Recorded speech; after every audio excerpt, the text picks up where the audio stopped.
Hello बच्चों। कैसे हो बेटा तुम सब लोग? क्या हालचाल हैं आप लोगों के? क्या मेरी आवाज़ आप लोगों तक बेटा पहुंच रही है? क्या बिल्कुल अपना कनेक्शन बढ़िया है? जल्दी बताइए। Good evening sir. Good evening बेटा जी। Good evening. कैसे हो तुम सब लोग? हाँ। गुड इवनिंग सर जी। गुड इवनिंग बेटा जी। हाँ, गुड इवनिंग बेटा। Good evening. Good evening to all of you. How are you sir? मैं बढ़िया हूँ यार, बिल्कुल बढ़िया हूँ। तुम बताओ, तुम कैसे हो? तुम कैसे हो? कैसी चल रही है पढ़ाई? कैसी चल रही है तुम्हारी पढ़ाई? Old studio back. हाँ, वापस आ गए बेटा हम अपने। हाँ, वापस।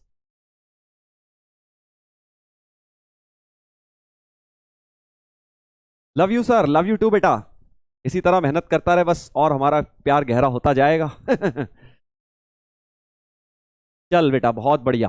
डीपीपी 4 की सॉल्यूशन रह गई है, पहुंच जाएगी। 5 की मैंने कर दी है, 4 5 आज दोनों एक साथ तुम्हारे पास पहुंच जाएंगे। हाँ।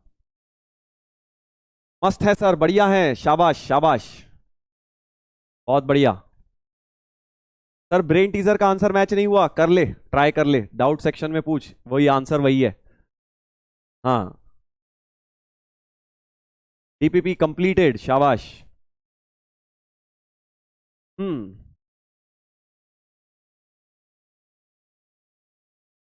चलो बेटा। चलो तो अब स्टार्ट करा जाए आज का लेक्चर नंबर 9 स्ट्रेट लाइंस का। अब ये समझ लो, स्ट्रेट लाइंस में अब अंत की ओर चल रहे हैं। मतलब अभी ये नहीं कि एंड हो गया, अभी लगेंगे तो तीन तीन लेक्चर 4 लेक्चर तो अभी लगेंगे। बट हाँ, ऑलमोस्ट हम अब second half of straight lines में चल रहे हैं। तो स्ट्रेट लाइंस काफी लेंदी चैप्टर है। फिर सर्कल्स पढ़ोगे। देखो अभी कुछ बच्चों का मैं देख रहा था कि सर कोऑर्डिनेट जितना बोलते हैं हमें तो उतनी आसान लग नहीं रही, अभी तो हमें टफ लग रही है। तो बेटा मैंने तुम्हें ये बात पहले भी बताई थी, कोऑर्डिनेट तुम्हें आसान का मतलब ये नहीं है पहले दिन से बेटा ले हलवा मिलेगा, बड़ा आसान लगेगा तुझे, नहीं। धीरे धीरे जब तू पढ़ता रहेगा ना, यही चैप्टर देख, अभी पहला चैप्टर पढ़ रहा है, फिर पेयर ऑफ लाइंस पढ़ रहे हैं अभी, फिर सर्कल्स पढ़ेंगे, पैराबोला, एलिप्स, तो ये सिमिलर कॉन्सेप्ट बार बार बनते जाएंगे। तो ये समझ लो, स्ट्रेट लाइंस सर्कल्स जब पूरा कर लो तब जाके सोचना कि कोऑर्डिनेट टफ लग रही है क्या लग रही है। फिर ऐसे ही एलिप्स हाइपरबोला तक जाके सोचना कि कोऑर्डिनेट टफ है कि इजी है। तो आई एम श्योर तुम्हारा तुम्हारा आ जाएगा आंसर। हाँ। सर बीटी का आंसर रॉन्ग है। कौन सा आंसर रॉन्ग है बेटा? BT 1 is wrong. Area wrong है। 51 है आंसर एरिया का। कैसी बातें कर रहे हो? अच्छा, एरिया का आंसर 51 आ रहा है, मुझे तो ऐसा नहीं लगता। Let me check. Let me check. मेरे हिसाब से तो आंसर सही थे। कुछ लोगों का एरिया 51 आ रहा है, ट्राइंगल का एरिया जो बीटी 1 का था।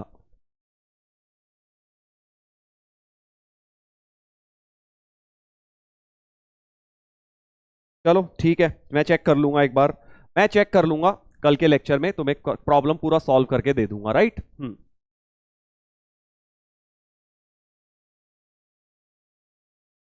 चलो, अभी नहीं बोल रहे कि सही है गलत है, चेक कर लेंगे। हाँ, मुझे तो ऐसा लग रहा है कि आंसर सही है। ऐसा भी हो सकता है कि हमने और कहीं कैलकुलेशन मिस्टेक तो नहीं कर दी जिसकी वजह से एरिया तुम्हारा गलत आ रहा है, ये भी चेक कर लेना। कहीं कोऑर्डिनेट निकालने में कुछ, इमेज निकालने में कुछ गड़बड़ कर दी हो, तो बाकी चीजें भी चेक कर लेना। बाकी मैं तुम्हें कल उसका सॉल्यूशन पूरा दे दूंगा, कल के लेक्चर में ले आऊंगा, ठीक है। चलो आगे बढ़ते हैं आज के लेक्चर में। आज बेटा हम आगे बढ़ते हैं, ये मैंने लिख लिया है, कल आपको इसका आंसर मैं सॉल्यूशन के साथ दे दूंगा। चलो, ब्रेन टीजर 1 का तो कल हमने क्या पढ़ा था बेटा? कल हमने ये पढ़े थे परपेंडिकुलर, फुट ऑफ परपेंडिकुलर और इमेज। इसके बारे में ये कल का रिकैप दे रहा हूं आपको। ये दो फॉर्मूलाज पढ़े थे बेटा, ये दो फॉर्मूला पढ़े थे। हाँ ठीक है भाई। और उसके बाद मैंने कल आपको जस्ट आपको स्टार्ट करवाया था शिफ्टिंग ऑफ ओरिजिन, है ना भाई। शिफ्टिंग ऑफ ओरिजिन के साथ अब रोटेशन ऑफ एक्सिस आज हम पढ़ेंगे। शिफ्टिंग ऑफ ओरिजिन कल पढ़ा था। Parametric form of straight line, ये बहुत बहुत इंपॉर्टेंट टॉपिक है, अगेन एक जेई के लिए बहुत important topic, parametric form of straight lines. और उसके बाद थोड़ा एरिया ऑफ पैरेललोग्राम की बातें भी हम करेंगे लास्ट में, छोटा सा टॉपिक। हाँ ऐसे, ठीक है भाई। चलो तो एक बार क्विक, शिफ्टिंग ऑफ ओरिजिन में कल हमने क्या किया था? शिफ्टिंग ऑफ ओरिजिन में किया था कि अगर एक पॉइंट है, ये अपना पुरानी एक्सिस थी स्मॉल एक्स स्मॉल वाई, और ये बेटा capital X capital Y parallelly अगर हमने एक्सिस शिफ्ट करी और नया ओरिजिन बनाया, एक पॉइंट जिसके पुराने कोऑर्डिनेट्स a, b थे उस पे नया ओरिजिन ले जा रहे हैं, तो रिलेशन होता था capital X is small x minus a and capital Y is small y minus b. ये था तुम्हारा शिफ्टिंग ऑफ ओरिजिन का रिलेशन, कल हमने इसको इस्तेमाल किया था। हाँ ठीक है भाई। क्या ये टॉपिक एनसीईआरटी में है सर? नहीं बेटा, एनसीईआरटी के हो गए सारे, एनसीईआरटी के सब निपट गए, अब हम सिर्फ एक्स्ट्रा चीजें ही कर रहे हैं स्ट्रेट लाइंस में। एनसीईआरटी तो पूरा लगा सकता है, पहले नहीं लगाई तो। हाँ ठीक है भाई। अब हम क्या कर रहे हैं, तो इसमें हमने क्या किया था, as it is x axis के पैरेलल वाई एक्सिस के पैरेलल एक्सिस शिफ्ट करी थी, तो शिफ्टिंग ऑफ ओरिजिन के ये रिलेशन थे, राइट। अब मैं क्या करने वाला हूं, अब मैं रोटेशन ऑफ एक्सिस करने वाला हूं। मतलब अभी तक हम एक्सिस को वैसे ही रख रहे थे, अब हमें करनी क्यों है सर, अब हम थीटा एंगल से रोटेट कर रहे हैं। देख करना क्यों है शिफ्टिंग ऑफ ओरिजिन और रोटेशन ऑफ एक्सिस, इनका जो काम है वो आगे आएगा कोनिक सेक्शन में थोड़ा बहुत, ठीक है ना। तो अभी के लिए बस ये समझ लो करते कैसे हैं, फिर एक्चुअल इनका पर्पस क्या है, क्यों हम ये फालतू के काम कर रहे हैं, ओरिजिन को कहीं था कहीं से उठा के कहीं ले जा रहे हैं, उसका कारण है कोऑर्डिनेट ज्योमेट्री में जब आगे बढ़ेंगे ना बेटा तो वहां पे काम आएगा।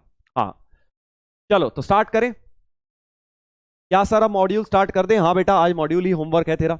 चल तो पहले कॉन्सेप्ट क्या है, कॉन्सेप्ट ये है कि अगर रोटेशन ऑफ एक्सिस हम कर रहे हैं विदाउट शिफ्टिंग ऑफ ओरिजिन, ठीक है, तो सबसे पहले क्या दिया है, let O be the origin, ठीक है। तो बेसिकली फिगर बनाने के लिए तुम्हें कुछ मैंने स्टेटमेंट लिख के दे दिए ताकि लिखना ना पड़े मुझे अलग से।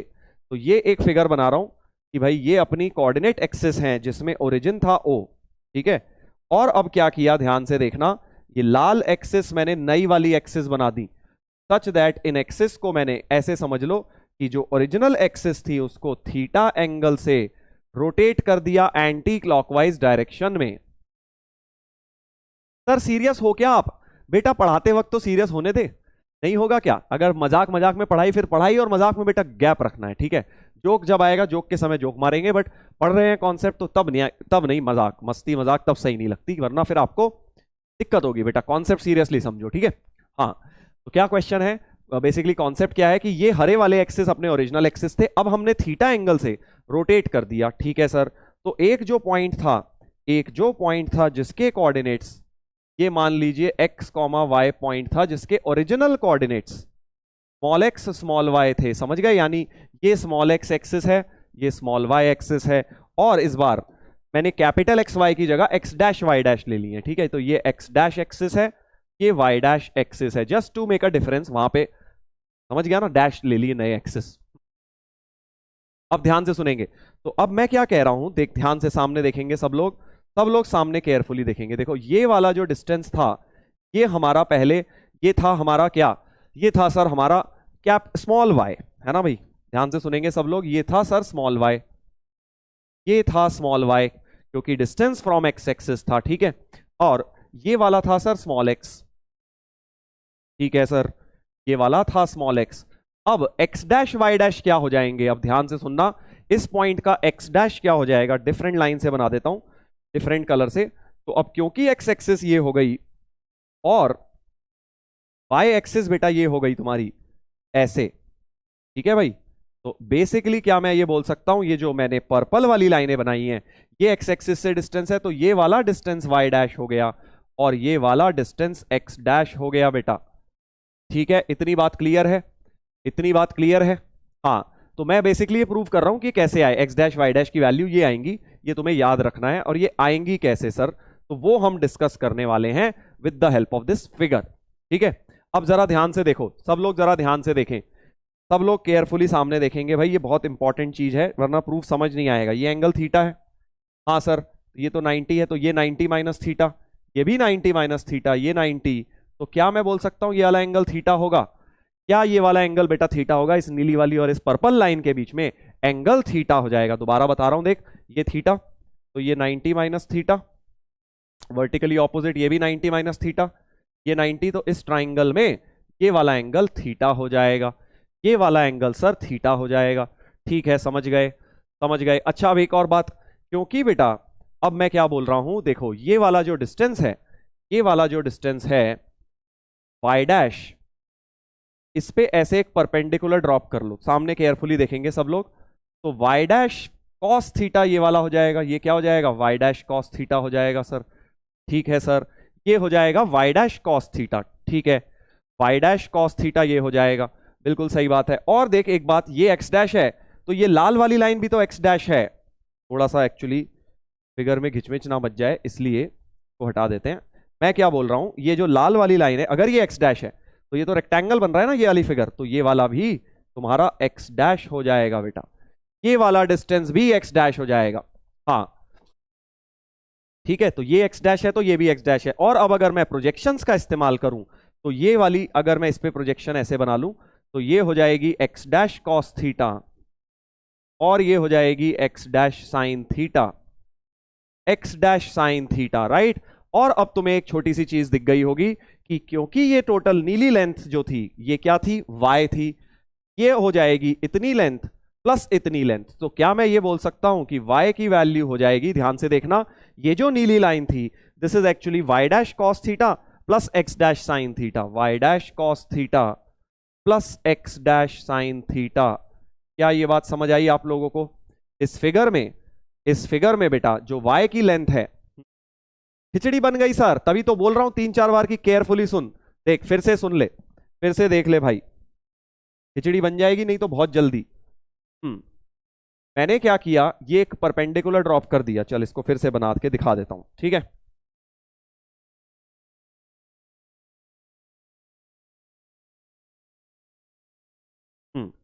तो मैं क्या बोल रहा हूं, ध्यान से देखो भाई, ध्यान से देखेंगे सब लोग कि मैंने क्या बोला कि ये वाली जो लेंथ है, एक ये ऐसे एक्स एक्सिस के पैरेलल लाइन बना ले, एक्स एक्सिस के पैरेलल लाइन। तो बेसिकली ये y dash cos theta component हो गया, इस वाई डैश का कॉस कॉम्पोनेंट हो गया वाई डैश कॉस थीटा, ठीक है भाई।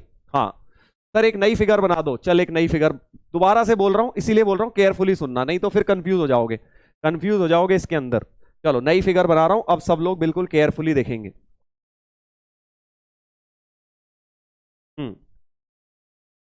चलो ये देखिए, ये पुरानी एक्सिस थी, ये नई एक्सिस है, और ये कोई एक पॉइंट ले लिया x कॉमा वाई, ये x कॉमा वाई एक पॉइंट था। अब सब लोग केयरफुली सुने भाई, ये डिस्टेंस था y, ठीक है जी, ये डिस्टेंस था y, चल पहले y का लेके बता देता हूं, ठीक है। और इस वाले का ये डिस्टेंस है, क्या डिस्टेंस है सर, अब देखो ये वाला एंगल तो थीटा है, और क्योंकि अब इसका ये नया एक्सिस x डैश है, पुराना एक्सिस x था, नया एक्सिस y डैश है, ठीक है भाई। तो इस लेंथ को क्या बोल सकता हूं, चलो नाम भी ले लेते हैं p, एक ही एक्स एक्सिस के पैरेलल लाइन और बनाई, हाँ इसको बोल दिया a, इसको बोल दिया b, इसको बोल दिया c, इसको बोल दिया d, ऐसे कुछ भी पॉइंट्स ले लिए, ठीक है। हाँ ठीक है, अब देख जरा, क्योंकि ये एंगल थीटा है तो ये भी, ये 90 माइनस थीटा, ये भी 90 माइनस थीटा, ये फिर से थीटा हो गया बेटा, और ये वाली लेंथ y डैश है, ठीक है। तो क्या मैं बोल सकता हूं कि PA लेंथ जो है वो y डैश कॉस थीटा है? इतनी बात समझ आ गई? PA जो लेंथ है इसका कॉस कंपोनेंट है y डैश कॉस थीटा है बेटा। अब सही है, अब तुम्हें उतनी कंफ्यूजन नहीं होगी, मैंने कम लाइनें बनाई हैं, ठीक है। y डैश कॉस थीटा हो गई ये वाली लेंथ, ऐसे ही बिल्कुल यहां से भी एक परपेंडिकुलर ड्रॉप कर लो, यहां से भी एक परपेंडिकुलर ड्रॉप कर लो एक्स एक्सिस पर, और क्योंकि ये थीटा है और ये वाला डिस्टेंस बेटा x डैश है, समझ गए ये वाला x डैश क्यों है, क्योंकि x कोऑर्डिनेट तो यही होता है, ऊपर वाली लाइन मैंने बनाई नहीं, यही वाली x डैश ले ली, x डैश कॉस थीटा हो जाएगा ये वाला, x डैश कॉस थीटा हो जाएगा ये वाला, और ये हो जाएगा x dash sine theta, components ले लिए मैंने, ये वाली लेंथ हो जाएगी x डैश साइन थीटा, ठीक है। अब देखो तो बेसिकली मैं क्या कह रहा हूं, ये वाली इसको ले लो, DE ले लो इसको, ठीक है। तो अब तुम देखो क्या मैं बोल सकता हूं, ये जो पूरी लेंथ थी PB जो लेंथ थी उसको दो पार्ट में तोड़ लिया, PA प्लस DE लेंथ में मैंने ब्रेक कर लिया। PB को बेटा, ये जो PB टोटल थी इसको ब्रेक कर लिया PA प्लस DE, राइट। और PA कितना है देखो, PA अभी निकाला था y dash cos theta, PB कितना है, PB तो सर y है क्योंकि ओरिजिनल y कोऑर्डिनेट ये था, और DE कितना है देख, DE तो लिखा हुआ है x डैश साइन थीटा। तो ये इक्वेशन लिखी थी मैंने कि y equals to y dash cos plus x dash sorry y equal to y dash cos plus x dash sine. ये अपनी एक इक्वेशन बन गई, एक्स डैश साइन थीटा था वो, राइट। अब समझ गए, अब समझ गए। सर डाउट चेक कर लीजिए। क्या डाउट चेक करूं बेटा, पहले सुन तो ले जो बता रहा हूं, तेरा यही होगा कॉन्सेप्ट, जो बता रहा हूं उसी में डाउट होगा। डाउट क्लियर कैसे होगा, जगह मेरी बात क्लियरली सुनेगा तो डाउट सुन ले, डाउट अपने आप क्लियर हो जाएगा, मेरी बात सुन लेगा तो मैं दोबारा बोल रहा हूं, ये लेंथ y थी ओरिजिनली, ये नया y कोऑर्डिनेट था, ये नया x कोऑर्डिनेट था, ठीक है। हाँ, तो अब y डैश कॉस थीटा इतना हो गया और x dash cos theta x dash sine theta इतना हो गया, तो टोटल लेंथ को दो पार्ट में तोड़ दिया, दिस प्लस दिस, तो हमारे पास y की वैल्यू मिल गई, ठीक है। अब बिल्कुल ऐसे ही बेटा x के लिए करते हैं, जरा देखो। अब तुम लोग मुझे बताओगे, कलर थोड़ा सा चेंज कर देता हूं ताकि तुम्हें दिख जाए, व्हाइट कलर से x की बात करेंगे। ये वाला था x कोऑर्डिनेट, ये वाला था ओरिजिनल x कोऑर्डिनेट, ठीक है सर। अब तुम मुझे बता सकते हो, सोचो x की वैल्यू क्या होगी इस फिगर में देख के बोलो। x को इस टोटल में से ये वाला माइनस कर देता हूं, समझ गया बेटा, समझा कि नहीं समझा, देख इसी फिगर से आ गया कि जो x की वैल्यू होगी वो इस टोटल लेंथ यानी कि OE में से माइनस कर देता हूं, OE में से AD अगर माइनस कर दूं, x की वैल्यू मिल जाएगी, x की value will be OE minus AD। समझ गए कि नहीं समझ गए।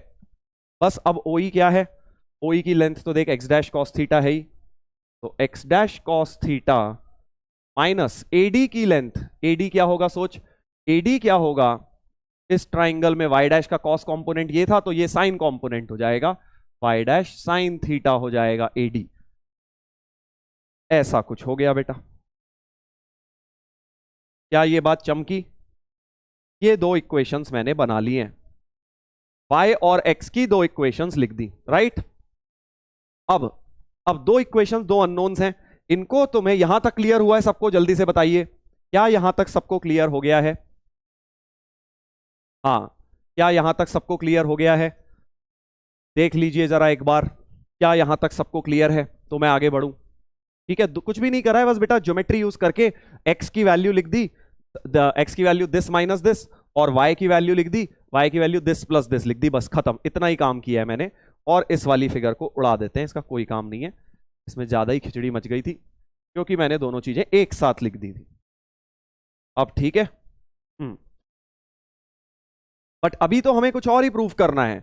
हमें क्या प्रूफ करना है, हमें तो बेटा x डैश y डैश की वैल्यू निकालनी है। अब हमारे पास दो इक्वेशन, दो अननोन जैसा हो गया, ये समझ ले कि दो इक्वेशंस हैं x डैश y डैश में, दो अननोन्स हैं x डैश और y डैश। तो मुझे अब क्या करना है, x डैश और y डैश को सॉल्व करना है। तो ये दो इक्वेशंस ले लेता हूं, क्या इक्वेशन है फिर से लिखता हूं, x की वैल्यू आई थी x dash cos theta minus y dash sine theta, ठीक है, ये आई थी x, और y क्या आया था, y आया था हमारा x dash sine theta, x dash sine theta plus y dash cos theta. तो अब कोई लीनियर इक्वेशन जैसे दो सॉल्व करते हैं वैसे कर लो बेटा। पहली इक्वेशन को अगर कॉस थीटा से मल्टीप्लाई कर लूं और दूसरी इक्वेशन को साइन थीटा से कर लूं तो होगा क्या, y डैश की टर्म कट जाएगी ना, और ऐड करूंगा तो, और अगर ऐड करूंगा तो बेटा y डैश की टर्म कट जाएगी, ठीक है ना। मैं बेसिकली x और y dash, x dash y dash निकालना चाह रहा हूं, तो कॉस थीटा x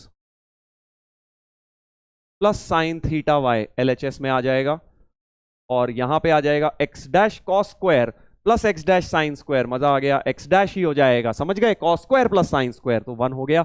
और ये वाली cos theta sign theta minus y dash, cos theta sign theta plus y dash, ये तो कट गई होगी, तो जैसे ही इनको ऐड किया ये वाली टर्म कट जाएगी, तो x डैश की वैल्यू मिल गई x cos theta plus y sine theta, x dash की वैल्यू बेटा मिल गई x cos theta plus y sine theta, देखो यही थी x डैश की value x cos theta plus y sine theta. तो अगर मैंने थीटा एंगल से कोऑर्डिनेट एक्सिस रोटेट करी है तो जो नया x कोऑर्डिनेट होगा उसको तुम्हें बस याद रखना है, प्रूफ की जरूरत नहीं है, सही बताऊं तो कोई भी, तुम्हें बस ये याद रख लेना है भाई, नया x कोऑर्डिनेट, जैसे नया x कोऑर्डिनेट होता था x minus a, shifting of origin में तो बहुत ही सिंपल था, बट रोटेशन ऑफ एक्सिस में नया x कोऑर्डिनेट होगा x cos theta plus y sine theta, ठीक है। हाँ, और दूसरा y डैश कैसे आएगा, आप सोचो y डैश कैसे आएगा, इन्हीं इक्वेशंस में से। अब यार y डैश को सॉल्व कर देते, यहां y डैश की टर्म काटी है, अब यहां बचा लेते इसको, समझ गए। तो वैसे ही y डैश भी तुम लोग निकाल लो, चलो निकाल ही देता हूं जल्दी से। इतना कर लिया है तो x equal to x dash cos minus y dash sine है, और y था x dash sine plus y dash cos. अब क्या करो, इसमें साइन मल्टीप्लाई कर लो, इसमें कॉस मल्टीप्लाई कर लो, उल्टा कर लो, और बेटा इस बार सब्ट्रैक्ट कर दो ताकि ये वाली टर्म कट जाए। समझ गए ना? हाँ, सब्ट्रैक्ट कर लेंगे बेटा, ठीक है। तो क्या आ जाएगा, x sine theta minus y cos theta, इतना तो कट गया ये साइन कॉस वाली टर्म, और माइनस वाई डैश इंटू, यहां से साइन स्क्वायर आएगा, ऐसे कॉस स्क्वायर, तो माइनस वाई डैश हो जाएगा, माइनस भी उड़ा दीजिए, तो y cos minus x sine theta plus y cos theta हो गया वाई डैश का वैल्यू। ये देख लीजिए, ये आया हमारा minus x sine theta plus y cos theta, बिल्कुल सही आ गया है बेटा, ठीक है। समझ गए प्रूफ?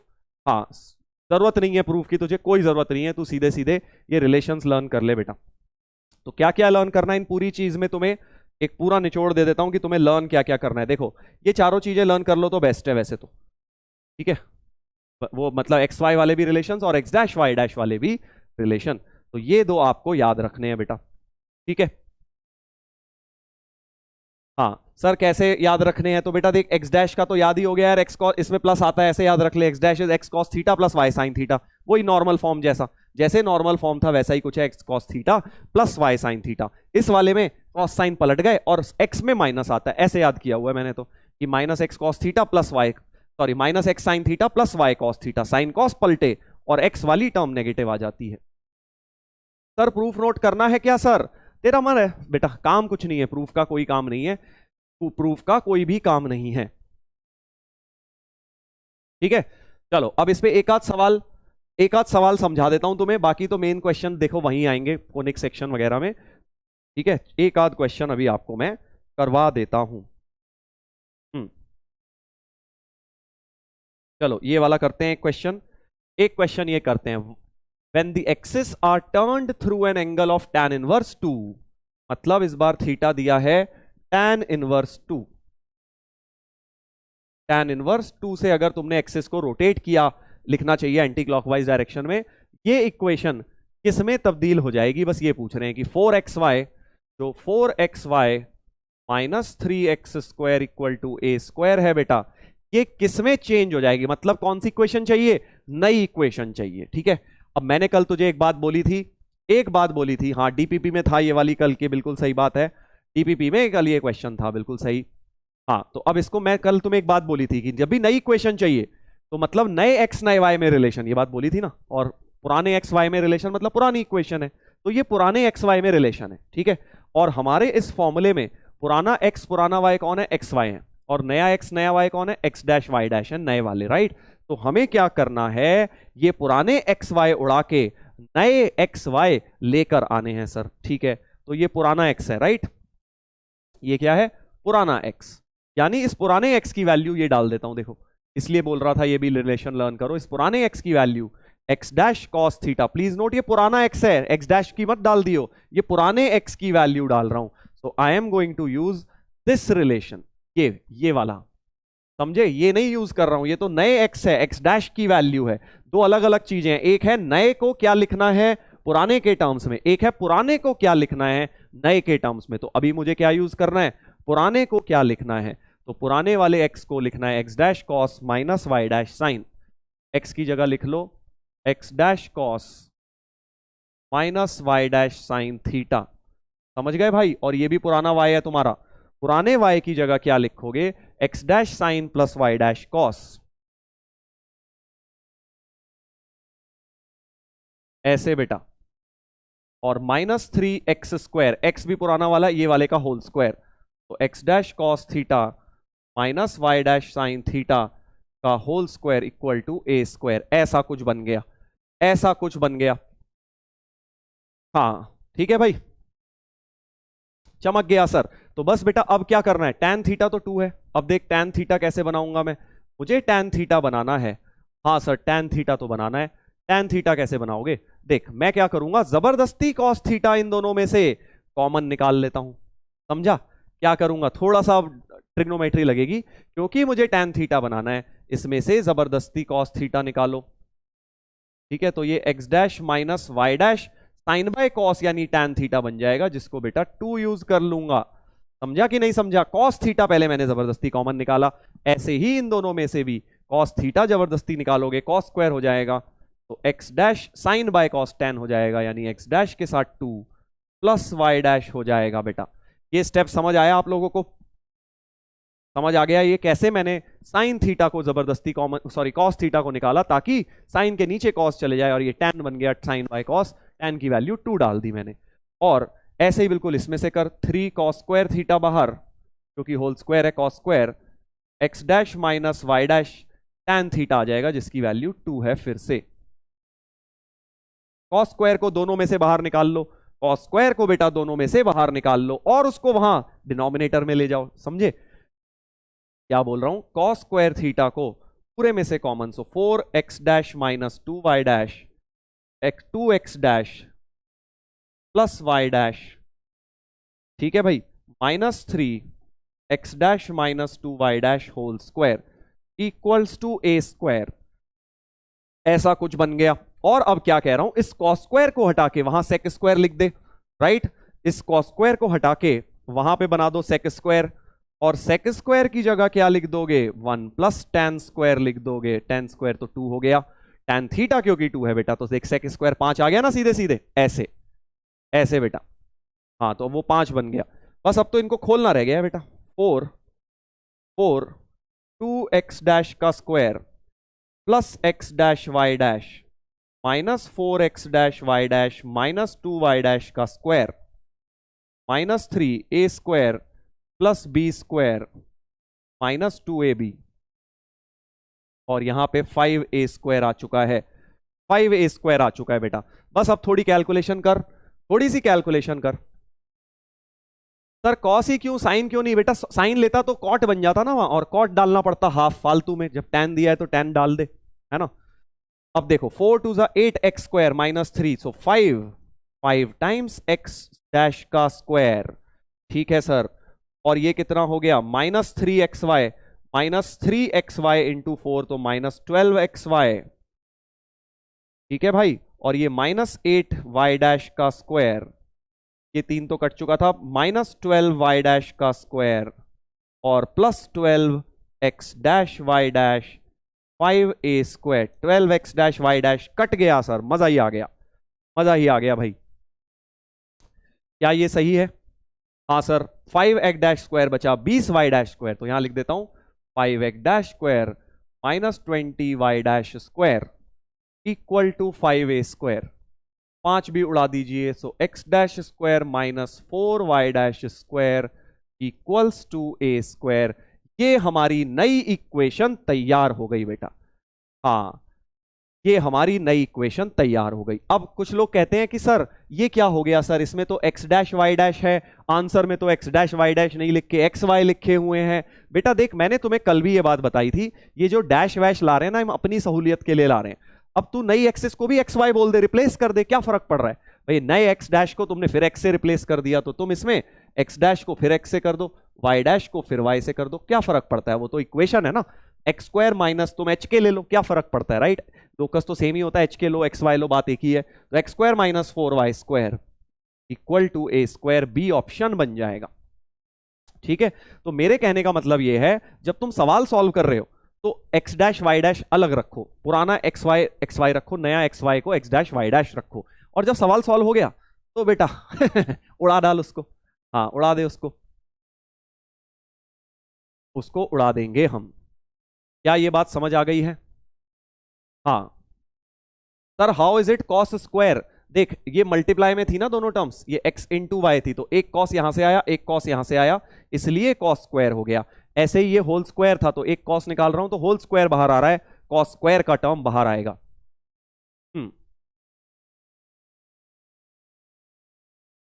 क्लियर हो गई है बात? लेंदी है सर, तो कोई बात नहीं बेटा, तो दिक्कत टेंशन ना ले, लेंदी है कोई नहीं। मैं शुरुआत से ये बात बोल रहा हूं, पहले दिन रोया मत करो, कोई भी नई चीज देखते हो तो एकदम से रोया मत करो। हाँ, 10-15 दिन बाद रो लिया करो, अगर उसके बाद भी टफ या लेंदी लग रही हो। सर सेक स्क्वायर कैसे हुआ?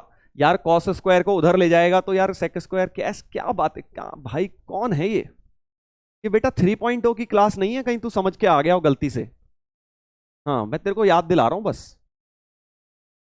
हाँ सर थोड़ा फास्ट बोलिए ना।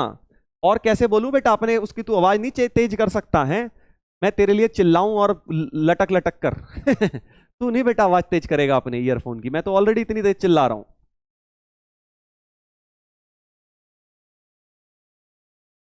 हाँ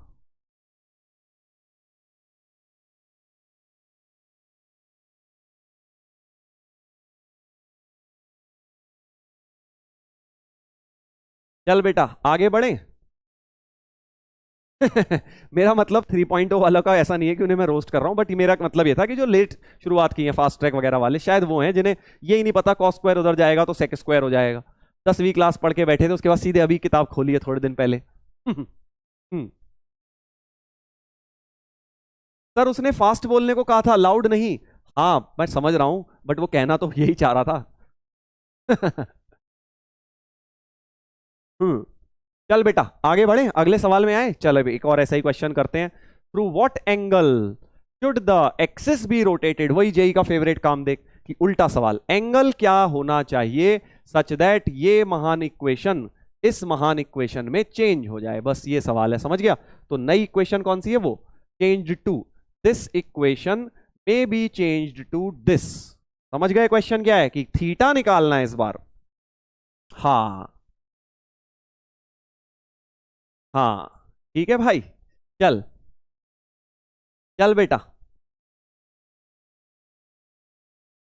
बोर्ड फॉल हो गया सर। ठीक है बेटा अच्छी बात है। तो हमारे को क्या करना है, अब ऐसा एंगल निकालना है जिससे ये इक्वेशन उस इक्वेशन में चेंज हो जाए। बिल्कुल बढ़िया सर, समझ गए। तो फिर से वही करेंगे कि ये पुरानी इक्वेशन है, इसमें एक्स की जगह अब तू चाहे तो इसमें डाल दे सर, ये नए वाले एक्स डैश वाई डैश हैं ये वाले, समझ गया? या तो इसमें वैल्यू डाल दे, ये बना ले, या इसमें डाल के वो बना लेता हूं, मैं इसमें डाल लेता हूं। एक्स की वैल्यू अभी यूज करी थी, क्या थी? X dash cos minus y dash sine, x dash cos minus y dash sine whole square minus 2√3 x dash cos minus y dash sine. बस कैलकुलेशन है भाई देख इसमें। और y की वैल्यू क्या थी? y की थी x dash sine plus y dash cos, plus y dash cos. और इधर था 7y² x dash sine plus y dash cos theta whole square equal to 10 था। इक्वल टू बेटा ये 10 था, राइट? ऐसे। हाँ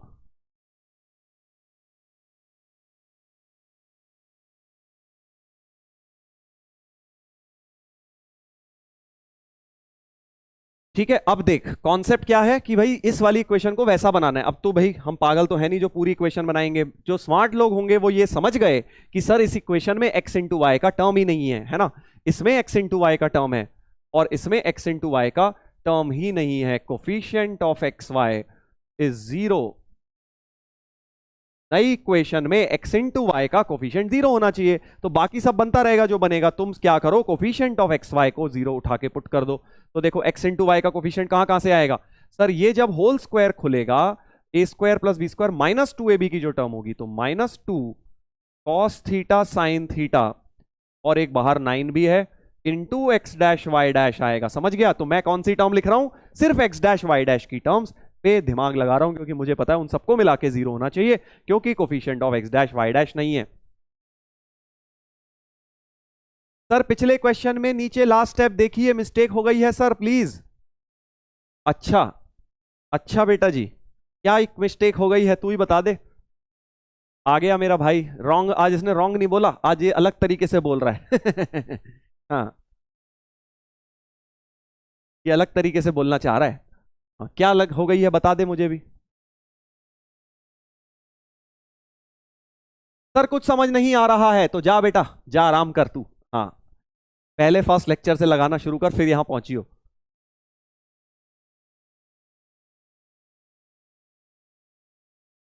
करेक्ट है सर, मुझे भी ऐसा ही लगता है, करेक्ट है कि भाई पता नहीं क्या रॉन्ग बोलना चाह रहे हैं। चलो और फिर देखते हैं x dash into y dash का क्या आएगा। X dash into y dash का सर एक ये बनेगा, दिस इंटू दिस जब करूंगा तो -2√3 कॉस स्क्वायर थीटा बनेगा, और एक यहां से बनेगा, एक यहां से बनेगा, माइनस माइनस प्लस हो जाएगा, +2√3 साइन स्क्वायर थीटा बन जाएगा। ठीक है, वो into x dash y dash है, उसको मैं नहीं देख रहा क्योंकि कोफिशिएंट ही चाहिए मुझे, राइट। हाँ, और लास्ट में बेटा ये क्या बचेगा, सोच, यहां से भी 2ab वाली जो टर्म होगी, 7 into 2 sine theta cos theta into x dash y dash. तो मैंने क्या किया, एक्स डैश वाई डैश का सिर्फ कोफिशिएंट उठा के, अब ये सारा कोफिशिएंट हो गया एक्स डैश वाई डैश का, इसको उठा के 0 कर देता हूं, इसको उठा के 0 कर देता हूं बेटा, तो यहां से थीटा सॉल्व हो जाएगा। देख, ट्रिगो इक्वेशन बन गई एक। तो coefficient of x dash y dash निकाला मैंने और उसको 0 पुट कर रहा हूं। थोड़ा सॉल्व करते हैं सर, थोड़ा सॉल्व करते हैं, बिल्कुल कर लीजिए। तो ये हो गया -9 साइन 2 थीटा, डबल एंगल में ले जाता हूं, इसमें से देखो 2√3 माइनस के साथ कॉमन, इन दोनों में से -2√3 common, cos square minus sine square cos 2 theta, और इसमें ये हो गया 7 sine 2 theta equal to 0। Sine 2 theta 7 बार कट गया, तो 2 sine 2 theta equals to 2√3 cos 2 theta, 2 से 2 काट दो, tan 2 थीटा इक्वल्स टू √3। तो 2 थीटा की वैल्यू आ गई। देख लो जरा, सही बोल रहा हूं क्या मैं? नहीं, सही नहीं बोल रहे सर आप, एक माइनस की गलती कर दी है, क्योंकि यहां पे भी देख -2 साइन 2 थीटा बचेगा और ये भी माइनस, तो यहां माइनस आएगा, माइनस आएगा बेटा। ठीक है, हाँ ठीक है भाई, माइनस की गलती थी। तो अब cos 2 थीटा नीचे ले आइए, tan 2 थीटा इक्वल टू -√3, यानी कि 2 थीटा को 2π/3 बोल देते हैं, यानी कि थीटा की वैल्यू π/3 आ गई, π/3 बन गई थीटा की वैल्यू। हाँ, रॉन्ग रॉन्ग वाले अब आए, असली वही रॉन्ग था इस बार, बट वो मैंने पहले ही सही कर दिया बेटा। हाँ, समझ गया ना? तो थीटा हमारा हो गया π/3, मतलब 60 डिग्री से अगर रोटेट करोगे तो इस ये जो भी इक्वेशन है सर, ये क्या है, जो मर्जी हो बेटा, अभी तेरे मतलब की नहीं है कि कौन सी इक्वेशन है, क्या रिप्रेजेंट कर रही है, जो भी ये इक्वेशन है ये इसमें तब्दील हो जाएगी। सर बाकी कोफिशिएंट बनेंगे क्या? बन ही रहे होंगे यार, तभी दिया है सवाल। बाकी तेरे को मन है तो चेक कर ले, कोफिशिएंट ऑफ एक्स स्क्वायर इन सब में मिला के 3 आना चाहिए। देख, साइन थीटा को 60 डिग्री रख के ऐसे।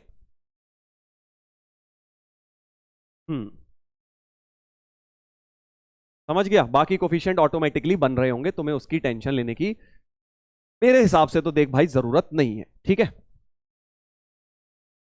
चलो आगे बढ़े, आगे बढ़े। आगे बढ़ते हैं। तो ये थी भाई छोटी सी बात, शिफ्टिंग रोटेशन ऑफ एक्सिस की। अब इसमें बहुत ज्यादा ये नहीं माथापच्ची कर रहे हो सर ये क्या है, इसमें सवाल लगा लूं, 15-20 क्वेश्चन कर लूं, नहीं मत कर। उसका एक कारण बता रहा हूं, क्योंकि रोटेशन ऑफ एक्सिस सिलेबस में ही नहीं है बेटा। शिफ्टिंग ऑफ ओरिजिन है, हाँ शिफ्टिंग ऑफ ओरिजिन है, बट रोटेशन ऑफ एक्सिस नहीं है। ठीक है, ठीक है भाई, तो इसलिए बट पढ़ क्यों रहे हैं सर फिर हम, क्योंकि कहीं ना कहीं कहीं 1-2 सवालों में कहीं यूज आ गया अगर कोऑर्डिनेट ज्योमेट्री के, तो पता होना चाहिए। ठीक है, इसलिए बात मैंने पहले ही नहीं बताई, अभी बता रहा हूं तुम्हें।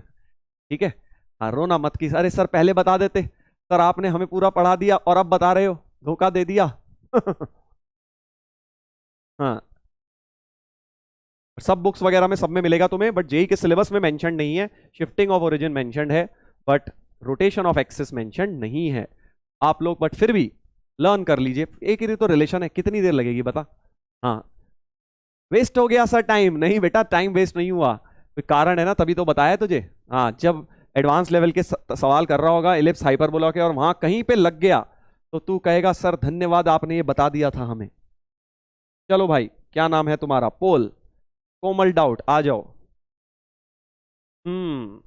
ये तो मुझे भी नहीं पता बेटा, बात करनी पड़ेगी फिर बताता हूं तुझे। Sir, I have to write in English because when we write in Hindi, BM blocks us. Till now, I have been studying the whole day without any timetable. But today, when I started studying after setting the timer, I found out that for how many time I have been studying effectively, which is much less than my expectation. Please suggest how can we use our time effectively. ओ भाई हर्षित पांडे, तूने यार इतनी जो ये मेहनत करी है लिखने में। हाँ, इफेक्टिवली कैसे पढ़ते हैं बेटा? आप समझ आया ना, घड़ी लगाई तो समझ आया तूने कि कितनी देर तू बेटा ख्यालों में होता है, कहाँ सोच रहा होता है मैं वहां पहुंचूंगा तो क्या करूंगा, ऐसा होगा, तो ख्याली पुलाव बना रहा होता है। वो मत बना, सिंपल अपने माइंड में जब डिस्ट्रैक्शन आ रही है उसे वापस खींच के ला पढ़ाई में, यही तरीका है। और इसका बेस्ट स्टाइल है कि भाई छोटी सिटिंग्स लो, ये मत सोचो 5-5 घंटे लगातार पढ़ूं, 4-4 घंटे। स्टार्टिंग में अगर तुम्हें डिस्ट्रैक्शन ज्यादा है तो 1 घंटे से शुरू करो, फिर 1 को बढ़ा के 1.5 करो, फिर 1.5 से 2 करो, 2 से 2.5 करो, 2.5 से 3, ऐसे इफेक्टिवली 3 घंटे तक बैठने की कोशिश करो। ये नहीं कि आज जोश आ गया अब तो सर मैं 3 घंटे बैठूंगा लगातार। हाँ, और फिर बेटा 3 घंटे में से 2 घंटे तो पढ़ाई हुई, 1 घंटे में सोच रहा है कि भाई उस वाली मूवी में उस वाली हीरोइन ने क्या बोला था उस हीरो को। ठीक है, तो वो नहीं करना है तूने, तो 1-1 घंटे ही पढ़ो, फिर 5 मिनट का ब्रेक ले लो, फिर 1 घंटे कॉन्स्टेंटली पढ़ो, फिर 5 मिनट का ब्रेक ले लो, ऐसे करके पढ़ाई करनी है। ठीक है, हाँ, इससे आपकी इफेक्टिवनेस बढ़ती है। हाँ, समझ गया भाई। चल अब आगे पढ़े। हाँ सर, रिलेटेबल है, ये हमारे साथ भी होता था बेटा, हम भी यही सोचते थे, अरे वो पिक्चर आ रही है यार, उसमें वो क्या करेगा, वो क्या करेगी। हाँ हाँ,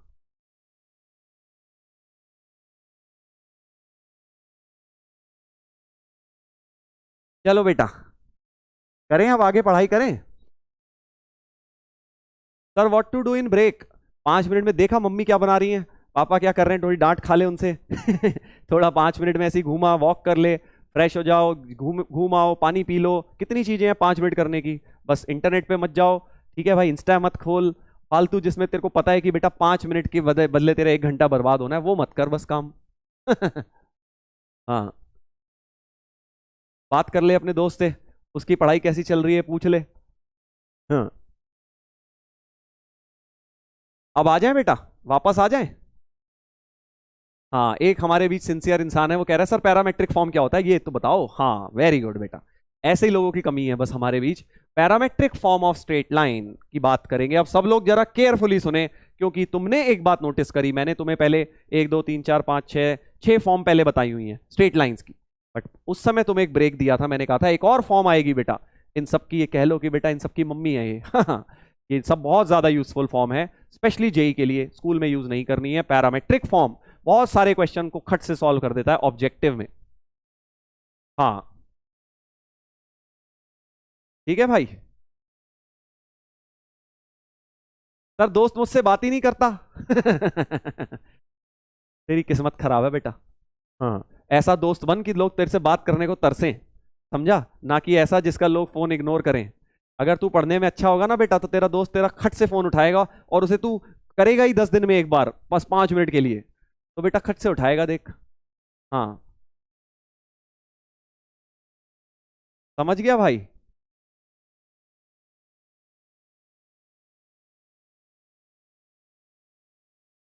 चल बेटा, लाफ इज ओपी। ठीक है बेटा, बहुत बढ़िया। अब आ जाए, वापस आ जाए। हम्म,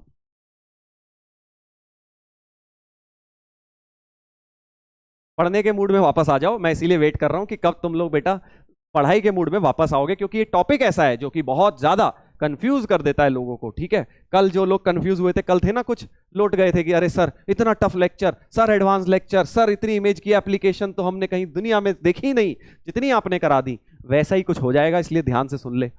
हाँ हाँ, नो फ्रेंड्स सर, अरे यार फ्रेंड्स तो बनाओ लाइफ में, तुम्हारे भाई इंस्टा और फेसबुक पे इतने फ्रेंड्स होते हैं, असली लाइफ में तुम कह रहे हो फ्रेंड्स ही नहीं है, ये कैसी जनरेशन आ गई है भाई, कैसी दुनिया हो गई है, असमंजस की स्थिति है, तुम्हारी असली लाइफ में कोई दोस्त ही नहीं है, कह रहे हो जीरो फ्रेंड्स है सर हमारे। फ्रेंड्स तो बनाओ यार, असली में तो फ्रेंड्स होने चाहिए ना, एक दूसरे का दुख दर्द बांटने वाले, तुम्हें पता लग जाए, बहुत इंपॉर्टेंट होता है बेटा ये जेई की जर्नी में, स्पेशली फ्रेंड्स बनाना, क्योंकि जब तुम परेशानियों से गुजर रहे होते हो, जब देखते हो ना और भी सेम परेशानी से गुजर रहे हैं, तो चिल हो जाते हो। हाँ, मतलब उतना ज्यादा तुम्हें वो चीजें इफेक्ट नहीं करती, ठीक है, इंप्रूव करते हो, और प्लस देखते हो उन्हें यार वो बेटर कर रहा है, तो एक सेंस ऑफ कंपटीशन भी होता है। मेरे हिसाब से सबको अपने फ्रेंड्स बनाने चाहिए, स्पेशली जेई की तैयारी में। जर्नी, क्योंकि जर्नी अकेले थोड़ी करी जाती है यार। हाँ, कितने सारे लोग लिख रहे हैं sir zero friends, no friends, I am very shocked, तुम्हारे दोस्त ही नहीं है यार, कमाल है, फ्रेंड बनाओ थोड़े। हाँ हाँ, फ्रेंड के आगे गर्ल भी लगा दूं सर, नहीं वो मत कर बेटा अभी। ठीक है, वो मत कर अभी, थोड़ा टाइम ले ले उसके बाद, अभी पहले पढ़ाई में दिमाग लगाएं। हम्म, चल बेटा, अब हम पढ़ाई शुरू करें। पढ़ाई शुरू करें बेटा।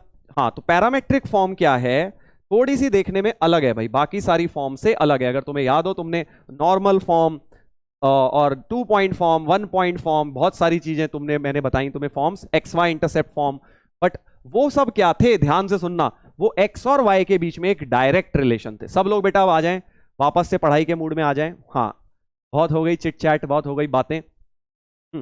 तो मैं क्या कह रहा हूं, वो सारी फॉर्म्स क्या थी, एक डायरेक्ट रिलेशन था। देख, x upon a plus y upon b equal to 1, ऐसा। तो ये क्या था, एक्स और वाई में एक डायरेक्ट रिलेशन है, ठीक है। 2x प्लस 3y प्लस 7, कुछ भी लाइन बन जाएगी ऐसी, राइट। तो वो क्या होता है, एक्स और वाई में डायरेक्ट रिलेशन होता है। बट पैरामेट्रिक फॉर्म क्या होता है, इनडायरेक्ट रिलेशन होता है एक्स और वाई में। सर इनडायरेक्ट कैसे होते हैं रिलेशन, समझ जाएगा बेटा तू। अभी जैसे तूने बोला ना, सर मेरा कोई फ्रेंड नहीं है, हाँ वैसा ही कुछ समझ ले तू है किसी का फ्रेंड, फिर तेरे फ्रेंड का कोई और फ्रेंड है, तो तू और वो थर्ड पर्सन क्या हो गए, इनडायरेक्टली रिलेटेड, इनडायरेक्ट फ्रेंड्स हो गए। वैसा ही कुछ समझ लो, यहां पे भी होगा स्ट्रेट लाइंस में। कैसे होगा सर, इधर देखो। तो सबसे पहले ये फॉर्म अलग क्यों है, क्योंकि यहां पे एक फिक्स्ड पॉइंट दिया है, ठीक है, एक फिक्स्ड पॉइंट दिया है इस लाइन के ऊपर, ठीक है सर, और इसी फिक्स्ड लाइन के ऊपर एक फिक्स्ड पॉइंट ऐसे दिया है, इसी फिक्स्ड लाइन के ऊपर एक फिक्स्ड पॉइंट है x1 y1, और इस लाइन का इंक्लिनेशन एंगल थीटा दिया है, राइट। थीटा इसका इंक्लिनेशन एंगल दिया है। अब तू बोलेगा बेटा, अब बोलेगा कि सर ये तो फिर ऐसे ही निकाल लूंगा मैं, पॉइंट और स्लोप फॉर्म लगा के लाइन निकाल लूंगा, तेरे पास डायरेक्ट रिलेशन आएगा। हम क्या कर रहे हैं, इनडायरेक्ट रिलेशन निकाल रहे हैं। तो इनडायरेक्ट रिलेशन में देख क्या कह रहे हैं, let q x comma y be a moving point on this. तो मतलब एक क्यू पॉइंट है जिसके कोऑर्डिनेट्स हैं x कॉमा y, और ये क्या है, ये वेरिएबल है, क्योंकि लाइन में x और y क्या होता है, वेरिएबल होता है।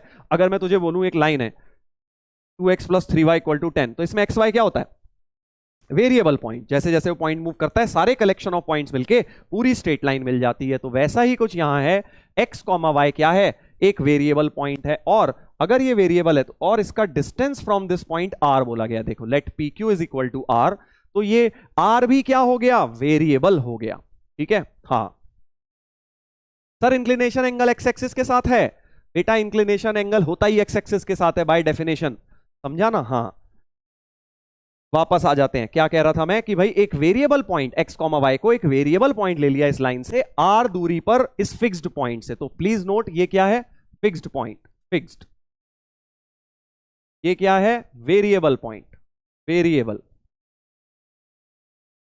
r क्या है, वेरिएबल है ऑब्वियसली, क्योंकि जब r वेरिएबल होगा तो पॉइंट भी वेरिएबल हो जाएगा। r क्या है, फिक्स्ड पॉइंट से वेरिएबल पॉइंट की दूरी, ठीक है। चल अब देख, इसका कॉन्सेप्ट बड़ा सिंपल है। बेसिकली इन सब चीजों के बीच में एक रिलेशन लेके आऊंगा। कैसे लाओगे सर, इधर देख, अगर मैं तुम्हें फिर से वही करूं, ये एक्स एक्सिस के परपेंडिकुलर, वाई एक्सिस के पैरेलल, एक्स एक्सिस के पैरेलल एक लाइन बनाई, और ये पॉइंट सपोज m बोल दिया, तो pm जो डिस्टेंस, क्योंकि ये थीटा है तो ये भी थीटा होगा, याद करो पहले भी ऐसी फिगर बनी थी, राइट।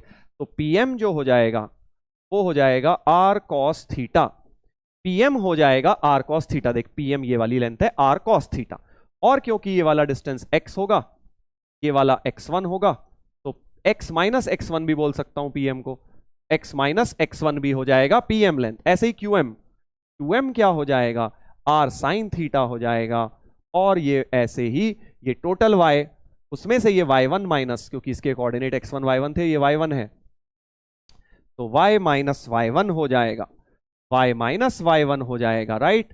तो बेसिकली हमारे पास क्या रिलेशन आ गया, हमारे पास रिलेशन आ गया कि x की value x1 plus r cos theta, y की value y1 plus r sin theta, ये इसको हम बोलते हैं पैरामेट्रिक कोऑर्डिनेट्स, पैरामेट्रिक कोऑर्डिनेट्स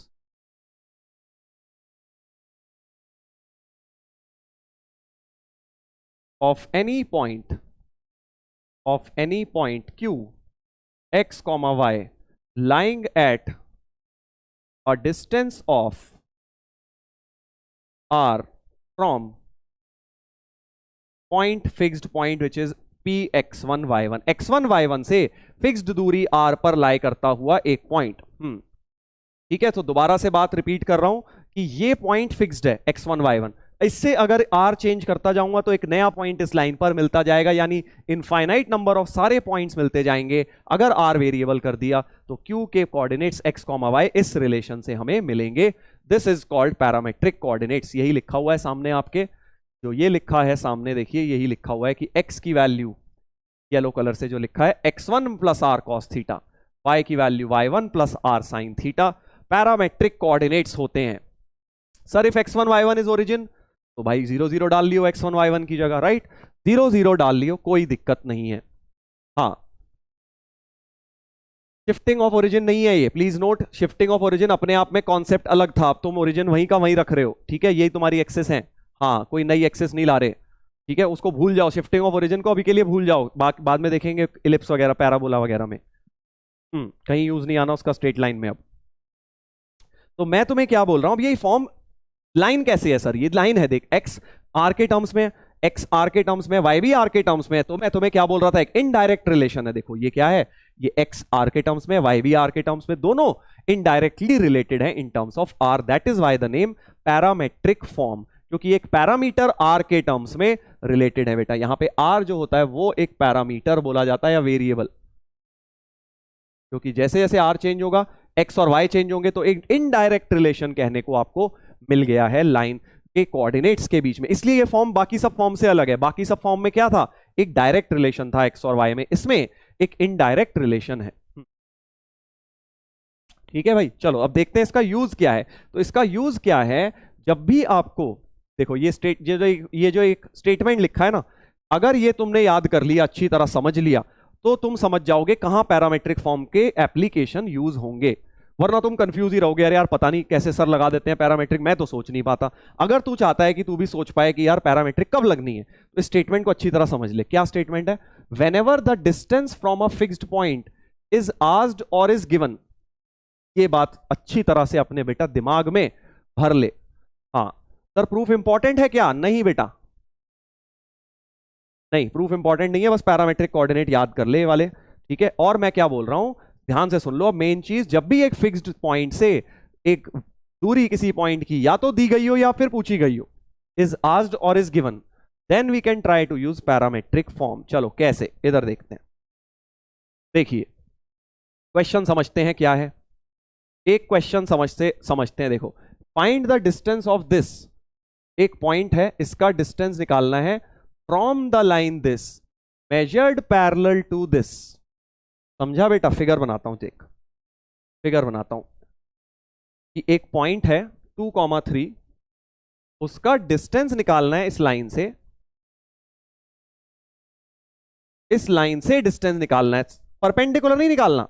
ये नहीं बोला कि परपेंडिकुलर डिस्टेंस निकालो, परपेंडिकुलर निकालना होता फिर तो अपना फॉर्मूला लगा देते, distance of point from a line वाला, वो एनसीईआरटी का नहीं।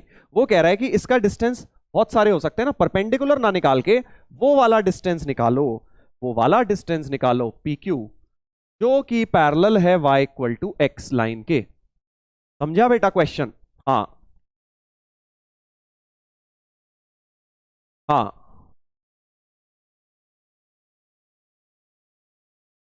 तो कॉन्सेप्ट क्या है कि आपको 2,3 का इस लाइन से ऐसा डिस्टेंस निकालना है जो पैरेलल हो y इक्वल टू x के। तो जो line y equal to x है, बेसिकली वो ये तुम्हारी ऐसी लाइन है, वो पैरेलल है इस वाले डिस्टेंस के, इस डिस्टेंस के पैरेलल लाइन है y इक्वल टू x। क्या ये आप समझ गए, क्या ये फॉर्म बेसिकली फिगर समझ गए कि कैसे मैंने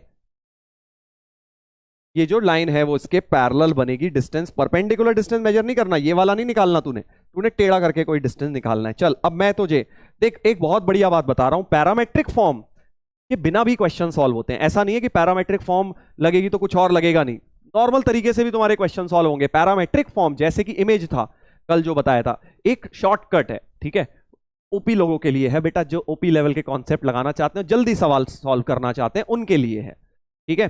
तो पैरामेट्रिक फॉर्म से भी करूंगा, पहले इसका नॉर्मल देसी तरीका सोचते हैं क्या होगा। सोच, क्या देसी तरीका सोच पा रहा है? इसका तो बहुत इजी है, ये एक्चुअली एनसीईआरटी में भी ऐसा सवाल, बिल्कुल सिमिलर सवाल एनसीईआरटी में भी है। कैसे करेगा देख, सोच कैसे करेगा, बहुत इजी है। क्या लाइन PQ की इक्वेशन निकाल सकते हैं? इक्वेशन ऑफ PQ मिल जाएगी सर, ये तो मेथड 1 बता रहा हूं, मेथड 1 बता रहा हूं बेटा, इक्वेशन ऑफ PQ मिल जाएगी। सोच सर, स्लोप 1, हाँ स्लोप तो 1 है, y इक्वल टू एक्स की स्लोप 1 है, तो इसकी भी स्लोप 1 हो गई, और पॉइंट ये रहा, so y minus 3 equal to 1 into x minus 2। तो y equal to x plus 3 minus 2, y equal to x plus 1। Line की इक्वेशन आ गई, समझ गया अब आगे क्या करूंगा? हाँ समझ गया। आगे इस लाइन की इक्वेशन आ गई, इसकी है ही क्यू के कोऑर्डिनेट, सॉल्व कर ले बेटा। इसके आगे क्या करोगे? Get coordinates of q. कैसे? इस लाइन को और इस लाइन को सॉल्व करके क्यू आ जाएगा। Then apply distance formula, apply distance formula to get P Q distance. P Q distance ही निकालना था तुम्हें, पी क्यू डिस्टेंस ही बेटा निकालना था। ठीक है भाई, हो जाएगा सर, बिल्कुल हो जाएगा। ये तरीका देखो इस क्वेश्चन में बड़ा इजी लग रहा है क्योंकि लाइन बड़ी अच्छी अच्छी बन गई। यही घटिया लाइन दे देता, इक्वेशन बेकार दे देता, पॉइंट बहुत घटिया आता, बहुत लंबा क्वेश्चन हो जाता है इस मेथड से। बट अब मैं तुम्हें बताने वाला हूं इसका ट्रिक, मेथड नंबर 2।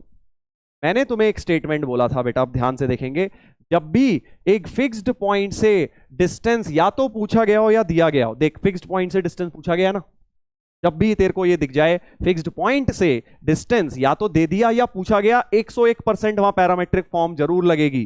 तो मैं क्या कह रहा हूं, let p Q distance be r. Now write parametric coordinates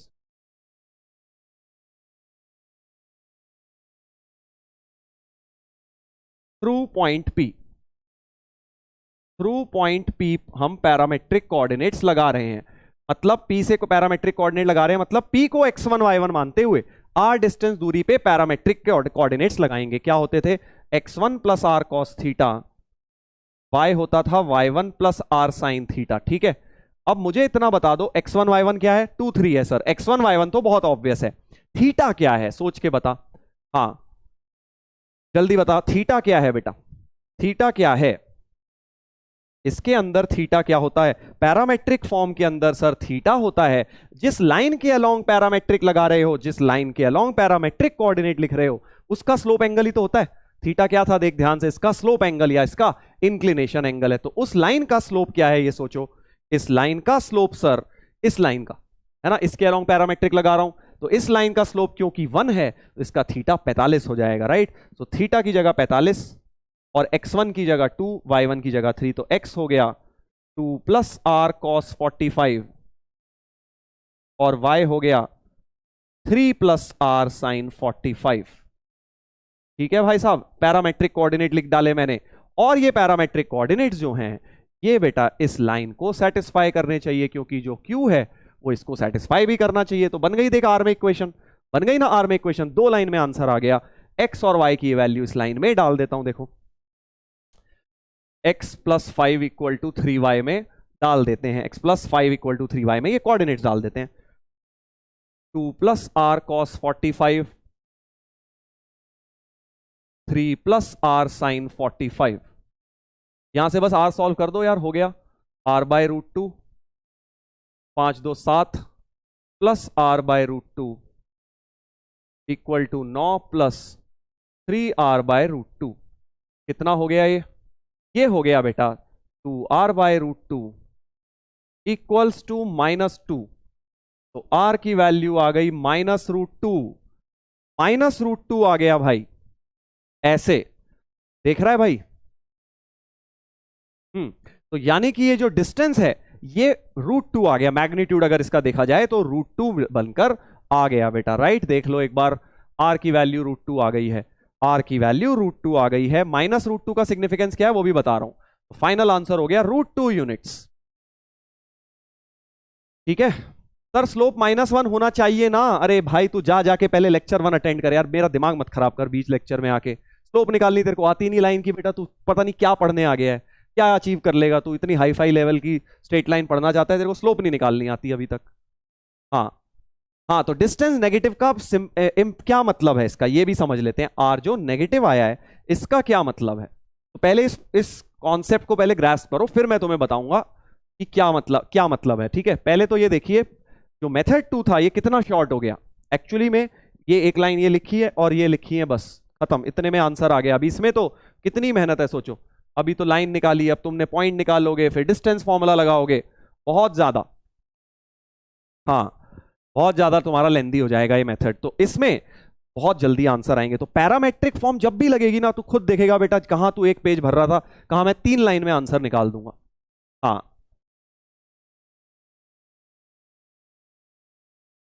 sir angry मत हो। एंग्री नहीं हो रहा हूं मैं यार, बट ये है कि इतना इंपॉर्टेंट कॉन्सेप्ट बता रहा हूं, उसके बीच में पूछ रहा है सर लाइन की स्लोप कहां से आई। हाँ, समझा। चलो इधर देखो।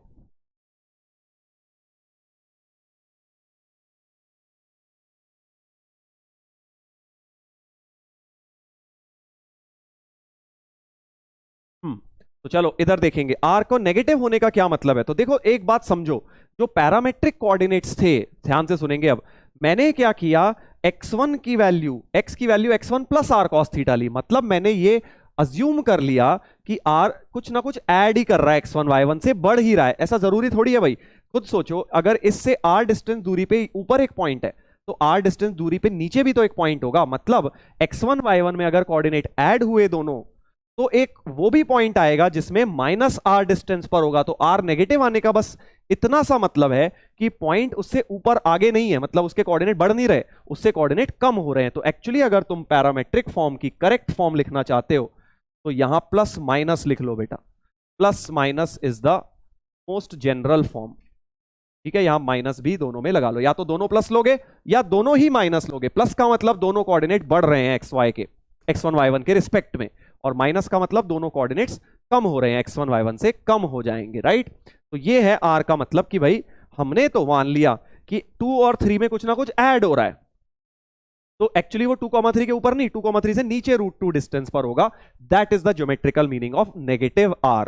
ठीक है ना। तो अब से आप लोग r को जब भी रखेंगे प्लस माइनस दोनों आने की संभावनाएं हो सकती हैं।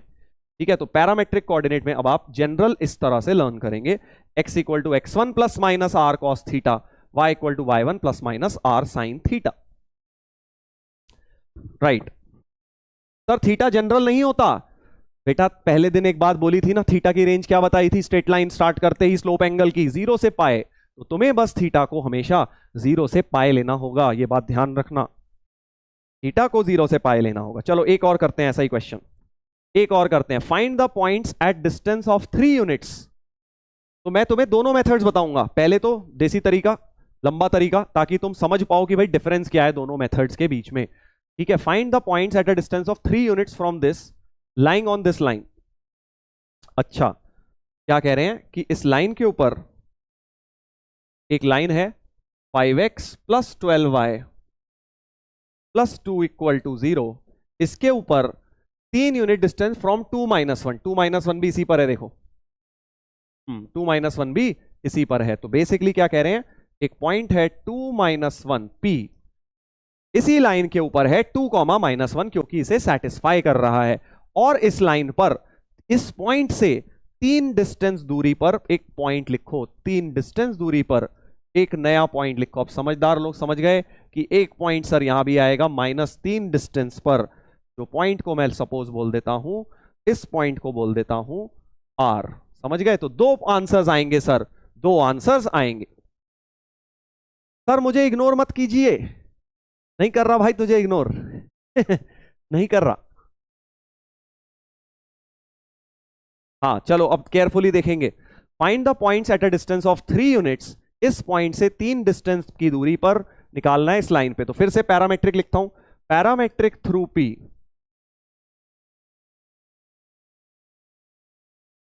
पैरामेट्रिक थ्रू p का मतलब होता है p से पैरामेट्रिक, मतलब x1 y1 मानो p को x1 y1 मानते हुए p से कोऑर्डिनेट। अब देख मैं डायरेक्ट लिख रहा हूं 2 प्लस आर कॉस थीटा, और y क्या हो जाएगा -1 प्लस आर साइन थीटा। समझे, x1 की जगह 2 ले लिया, y1 की जगह -1 ले लिया, और r की जगह तो 3 लेना था सर, आप 3 क्यों नहीं लिख देते, ले भाई 3 भी लिख देता हूं, r की जगह उठा के 3 कर देता हूं। सर -3 भी लिखो, हाँ अभी लिख लूंगा, पहले +3 लिख लिया है, -3 फिर खट से 1 सेकंड में निकाल दूंगा। हाँ सर डिस्टेंस नेगेटिव कैसे हो सकता है, आए कुछ भाई हमारे सो के जाग के उठे एकदम से, बीच में उन्होंने सारा कुछ फॉरवर्ड मारा और आ गए सीधे कूद के लाइव पर, कि सर की बात हम लाइव सुनेंगे। तो क्रिकेट मैच चल रहा है, पीछे जो हुआ है उसका हमें क्या लेना देना, अब क्या चौके छक्के लगेंगे हमें तो वो देखना है। है ना भाई, ये आए हैं हमारे भाई, सर आर नेगेटिव कैसे हो गया। हाँ देख लियो बेटा, रिमाइंड करके तुझे दिख जाएगा। हाँ तो मैं क्या कह रहा हूं, अब मुझे बताओ सर, आपने वो वाला मेथड तो बताया नहीं, जनरल वाला। अभी जनरल भी बता दूंगा, चल। एंगल कैसे आएगा सर, हाँ जल्दी बता, जल्दी बता। एंगल कैसे आएगा, एंगल क्या होता है इस लाइन का, स्लोप एंगल। जब भी थीटा में फंसो उस लाइन की स्लोप पे जाया करो। तो इस लाइन का स्लोप एंगल है, स्लोप कितनी है, -5/12। अब मजा आने वाला है, जरा केयरफुली। यानी स्लोप एंगल tan थीटा -5/12 है, tan थीटा -5/12 है। हाँ हाँ शाबाश। तो अब मुझे बस ये बता दे, क्योंकि मुझे तो यहां साइन और कॉस चाहिए, साइन थीटा कॉस थीटा क्या होंगे सर, ट्राइंगल बना लो, ट्राइंगल बना लो सर। 5 12 13, तो साइन थीटा हो जाएगा 5/13 और कॉस थीटा हो जाएगा 12/13। अब मेरा सवाल ये है, बट एक तो नेगेटिव भी होगा, तभी तो tan थीटा नेगेटिव आएगा भाई। तो साइन नेगेटिव होगा या कॉस, जल्दी से बताएंगे कि सर साइन नेगेटिव होगा, ए ऑप्शन, कि सर कॉस नेगेटिव होगा, बी ऑप्शन साइन होगा, और सी ऑप्शन बोथ केसेस लेंगे हम। जल्दी पोल स्टार्ट करेंगे और सब लोग मुझे बताएंगे कि सर क्या हमें लगता है। समझ गए क्वेश्चन क्या है, क्वेश्चन ये है, अब tan थीटा से साइन कॉस बनाने हैं, तो भाई कौन सा नेगेटिव होगा, क्या सिर्फ कॉस होगा नेगेटिव, क्या सिर्फ साइन होगा, या दोनों ही होंगे सर। एक एक करके केसेस बना लो, देखते हैं क्या बोलते हो तुम। हाँ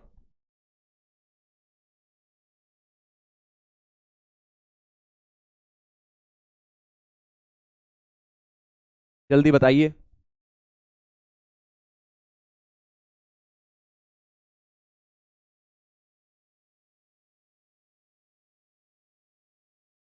चलिए देखते हैं आपने क्या आंसर दिया है। अच्छा अभी पोल चल रहा है, कर लो आंसर।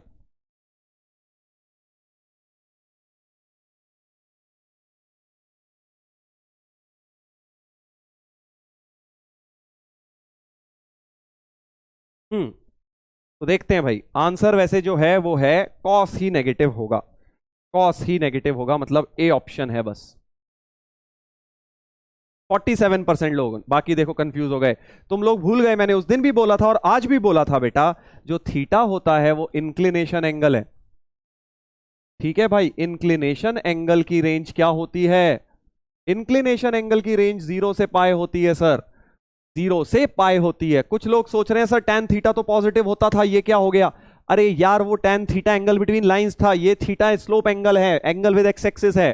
थीटा थीटा देख के ये मत सोच थीटा थीटा भाई भाई, हाँ वो थीटा अलग था, ये थीटा अलग है, वो था एंगल बिटवीन लाइंस, ये है स्लोप एंगल। स्लोप एंगल की रेंज 0 से पाए होती है, और tan negative ASTC rule says कि तुम्हारा सेकंड क्वाड्रेंट का लेंगे एंगल क्या होगा, सेकंड क्वाड्रेंट का ही होगा, फोर्थ क्वाड्रेंट नहीं जा सकते, क्योंकि होता ही नहीं सर फोर्थ क्वाड्रेंट में।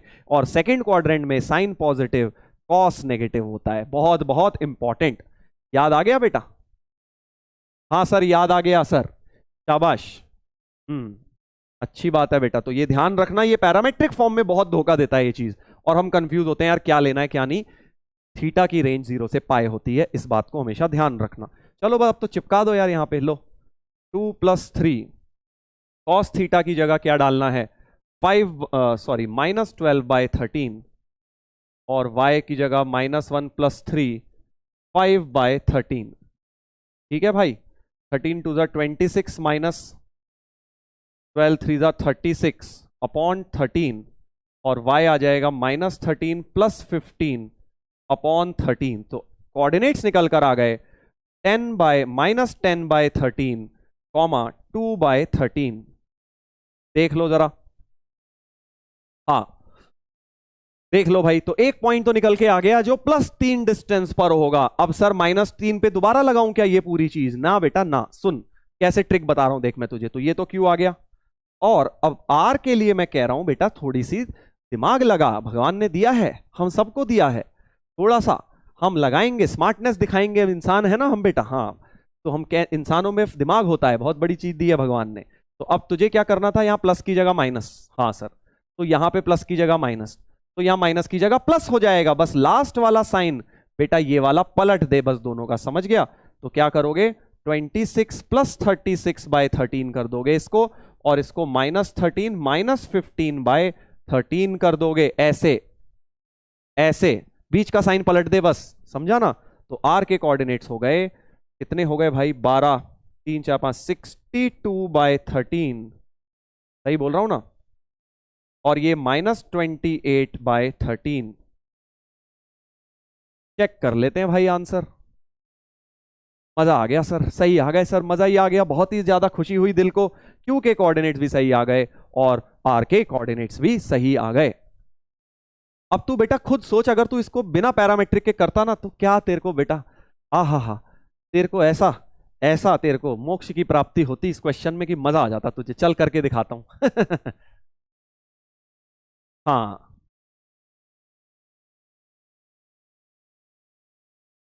सर मिड पॉइंट फॉर्मूला लगा देते, हाँ कर सकता था, क्यों निकालने के बाद अब और आसान था ना इसमें, इसको निकालने के बाद आर के लिए मैंने सीधे पॉइंट इंटरचेंज कर दिया, वो ज्यादा आसान है। तू कह रहा है वो भी सही है, इन दोनों का मिड पॉइंट पी बनेगा, बिल्कुल ठीक बात है। हाँ चल बेटा, सर एक और मेथड भी हो सकता है करने का, हाँ वही आ रहा हूं, उसी पे आ रहा हूं।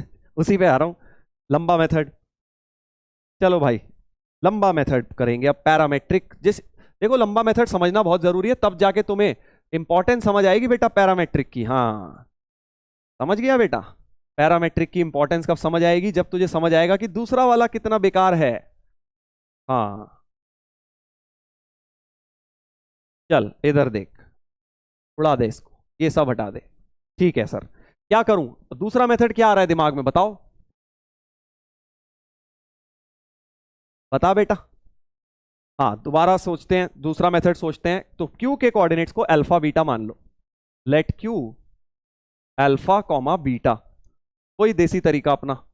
और अब एक इक्वेशन अल्फा बीटा में है, alpha -2 whole square beta +1 whole square, 9 हो जाएगा डिस्टेंस फॉर्मूला, राइट। और अल्फा बीटा को इस इक्वेशन में सेटिस्फाई भी कर दो, तो 5 अल्फा + 12 बीटा +2 = 0। ये दो इक्वेशन, दो अननोन्स, बैठ के आराम से बेटा अल्फा एलिमिनेट कर या बीटा एलिमिनेट कर, और क्वाड्रेटिक बन रही है, क्वाड्रेटिक मतलब दो रूट्स आएंगे, दो अल्फा की वैल्यू दो बीटा की, इसीलिए दो पॉइंट्स आ रहे हैं। बट बहुत लंबा है, सोचने में बड़ा अच्छा लग रहा है, हाँ सर हो तो गया, दो इक्वेशन बन गई, अभी करने बैठ, आंसर निकाल तब आएगा समझ। हाँ तो अब से जब भी तुम्हारा ऐसे डिस्टेंस फॉर्मूला लग रहा है, दो इक्वेशन बन रही है, समझ जाओ पैरामेट्रिक से खट से आंसर आने वाला है उसका, ये नहीं लगाना है तुमने। बैठ के तुम समझ रहे हो ना, अभी अल्फा को एलिमिनेट करेगा, यहाँ डालेगा, फिर क्वाड्रेटिक सॉल्व करेगा, कितनी गंदी गंदी रूट्स आनी है क्वाड्रेटिक की, वो देख ऐसी रूट्स निकलेंगी तेरी।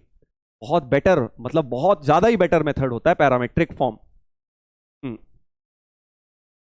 सर स्लोप भी तो यूज कर सकता था, हाँ स्लोप कर ले बेटा, बात एक ही है, बीटा +1 अपॉन अल्फा -2 को स्लोप के बराबर रखेगा बेटा, प्रूफ ही तो हो गया वो लाइन की इक्वेशन का। लाइन की इक्वेशन कैसे प्रूफ करी थी कि इसकी स्लोप बराबर रख दो, तो वही चीज ये वाली इक्वेशन ही मिल जाएगी, -5/12 रखेगा ना, तो यहां से यही वाली इक्वेशन मिलेगी तुझे, क्रॉस मल्टीप्लाई करके देख लियो वही मिलेगी। हाँ सर पुरानी डीपीपी में ऐसा सवाल था, हाँ जान के डाला था मैंने, फिर नई डीपीपी में तुम्हें अब उसके लिए भी दूंगा, पैरामेट्रिक से कैसे सॉल्व करना होता है, उसी सेम सवाल को दूंगा कल नेक्स्ट डीपीपी में। चलो आगे बढ़ते हैं, तो ये हो गया इसका लॉन्ग कट, लॉन्ग मेथड, जो तुम्हें नहीं करना है बेटा ऑब्जेक्टिव में। ठीक है, तो एक फिक्स्ड पॉइंट से दूरी अगर दी गई है या फिर पूछी गई है तो तू पैरामेट्रिक लगा लेगा। हाँ पिछला वाला क्वेश्चन का एक बार दोबारा समझा रहा हूं, देखो एक फिक्स्ड पॉइंट से दूरी दी गई थी 3, तो x1 + r cos थीटा करके y x coordinate, y1 + r sin theta करके y कोऑर्डिनेट सी थे। थीटा क्या होता है, बस पैरामेट्रिक कोऑर्डिनेट में देखो दो तीन चीजों का याद रखो, x, y क्या होता है, x, y क्या होता है, वेरिएबल पॉइंट, जो पॉइंट कितनी दूरी पे है, x1 y1 क्या है, फिक्स्ड पॉइंट, जो पॉइंट गिवन है तुम्हें, ठीक है। r क्या है, उस दोनों पॉइंट्स के बीच का डिस्टेंस, राइट, और थीटा क्या है, इस लाइन का स्लोप एंगल, बस इतना तूने याद कर लिया, पैरामेट्रिक फॉर्म तेरी बढ़िया हो जानी है। हाँ चलो अब देखते हैं एक और क्वेश्चन, अभी धीरे धीरे लगाएंगे तुम्हें और अच्छी तरह क्लियर होता जाएगा। एक और बहुत जबरदस्त question, ABCD represents a square, ABCD एक स्क्वायर है, अगर ए और सी के कोऑर्डिनेट्स दिए हैं, ठीक है भाई, ये ऐसा स्क्वायर है, थोड़ा टेढ़ा कर ले कहीं एक्स एक्सिस लगने लग जाए, ए ये रहा 1 5, सी ये रहा 3 - 3 P और D निकाल के बताना है। बहुत प्यारा क्वेश्चन है, बहुत बढ़िया क्वेश्चन कॉन्सेप्चुअली स्पीकिंग। हाँ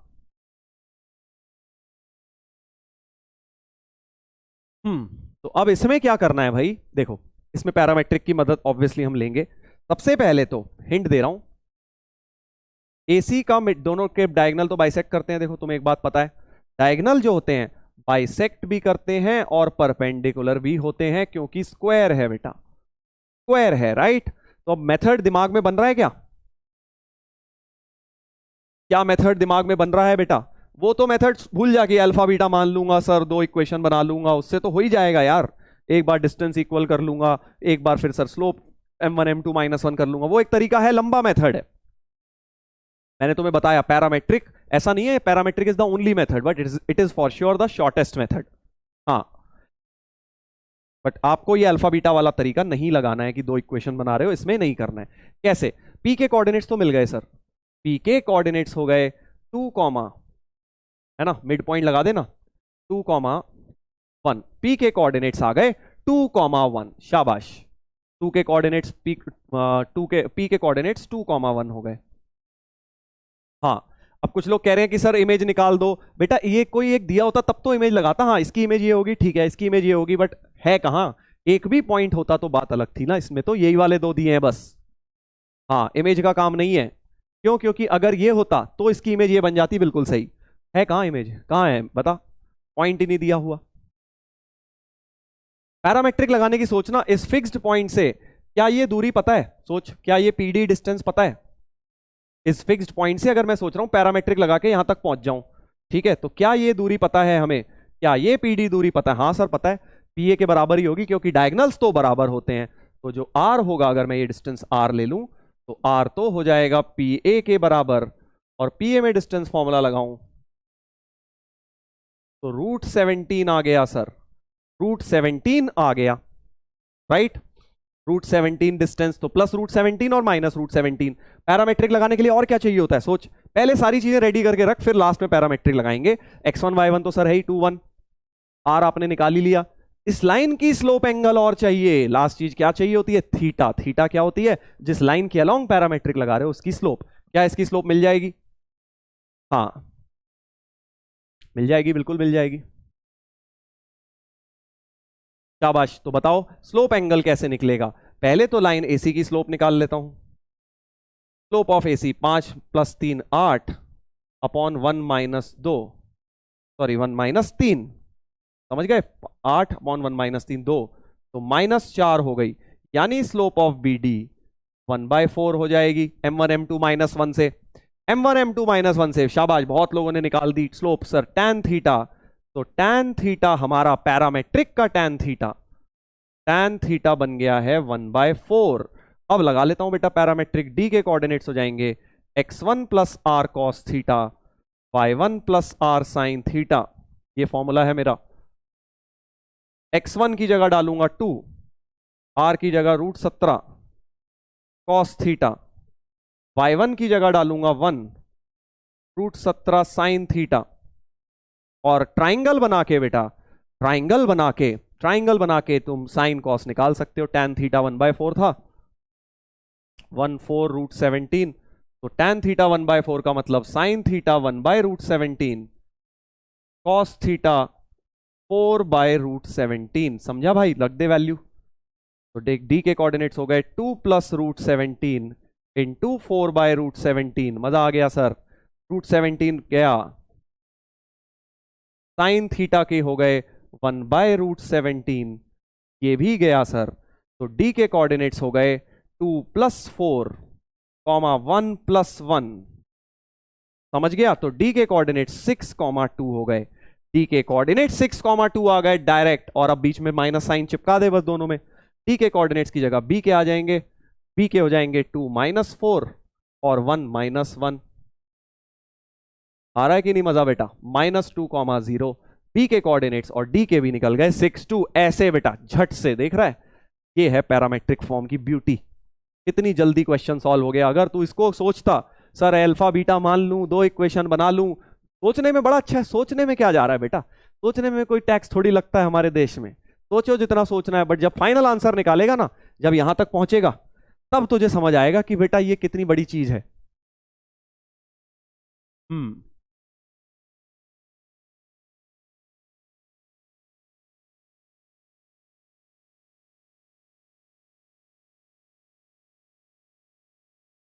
तो पैरामेट्रिक फॉर्म जिसने समझ ली बेटा, वो कोऑर्डिनेट ज्योमेट्री में आधा वैसी चैंपियन बन गया, समझ ले, क्योंकि बहुत जगह लगेगी, बहुत जगह, पूरे सर्कल, पैराबोला, एलिप्स, हाइपरबोला तक जाके पीछा नहीं छोड़ेगी बेटा। जहां भी कोई तुझे बोले कि बेटा इसका बहुत शॉर्टकट है एक, तू पहले ही बोल दियो खट से पैरामेट्रिक होगी सर। और कुछ नहीं हो सकता। मुश्किल नहीं है, ये मुश्किल नहीं है कॉन्सेप्ट, ये है बच्चों को समझ नहीं आता। अगर तुमने इसको अच्छी तरह समझ लिया, बस ये समझ लो कहां लगता है, इतनी सी एक बात समझ ली, तो तुम्हें इससे आसान कोई चीज नहीं लगेगी। वरना बहुत लोगों को लगता है यार ये बहुत ही टफ है, पता नहीं कब लग जाता है। ठीक है भाई, चलो एक और पे लगाएंगे, एक और पे लगाएंगे।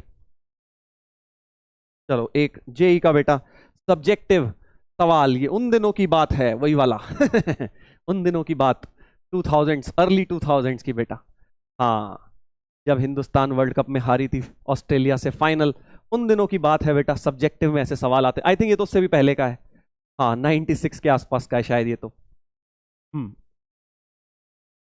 सर कैसे पता लगेंगे किसके अलोंग लगेगी पैरामेट्रिक? बहुत बढ़िया सवाल पूछा बेटा। देख, जिसके अलोंग तुझे स्लोप पता हो, एक पॉइंट पता हो और डिस्टेंस पता हो, तो बस पैरामेट्रिक लग गई। या डिस्टेंस पूछा गया हो जिसके अलोंग, बस जिसके अलोंग तेरे से डिस्टेंस गिवन है या पूछा गया है, उस लाइन के अलोंग पैरामेट्रिक लगा दे। हाँ,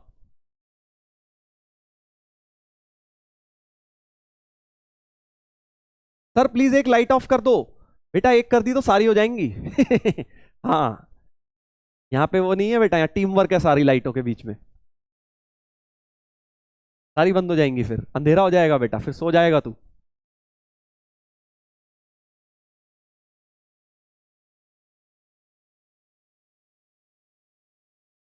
रजत भाई बोल रहे हैं हमारे, सर ये क्वेश्चन मैंने पिछले जन्म में किया था, मुझे याद आ गया। हाँ बेटा, तू ही तो है करण अर्जुन, मेरे करण अर्जुन आ गए। मेरे रजत अर्जुन आ गए, तू ही है बेटा। तुझे याद आ गई अपनी याददाश्त इस क्वेश्चन को देख के। हाँ, अब अमरीश पुरी को मार मत दियो बस। हाँ, चलो बेटा, अ लाइन थ्रू दिस, सवाल पर आते हैं वापस, हो गई कॉमेडी 2 मिनट की। A line through this meets the line this, this and this at B C D respectively. तीन तीन लाइंस को मिल रही है। तीन लाइन कहाँ है सर? बना ले यार, रफ जैसी मर्जी बना ले, क्यों एग्जैक्ट बनाने के पीछे मत भाग। और एक लाइन तेरे को बनानी है जो पास कर रही है इससे, वो मिल रही है 3 पॉइंट्स पे। समझ गया बेटा? ऐसी कुछ रफ फिगर हो गई कि ये -5 -4 हो गया। हाँ।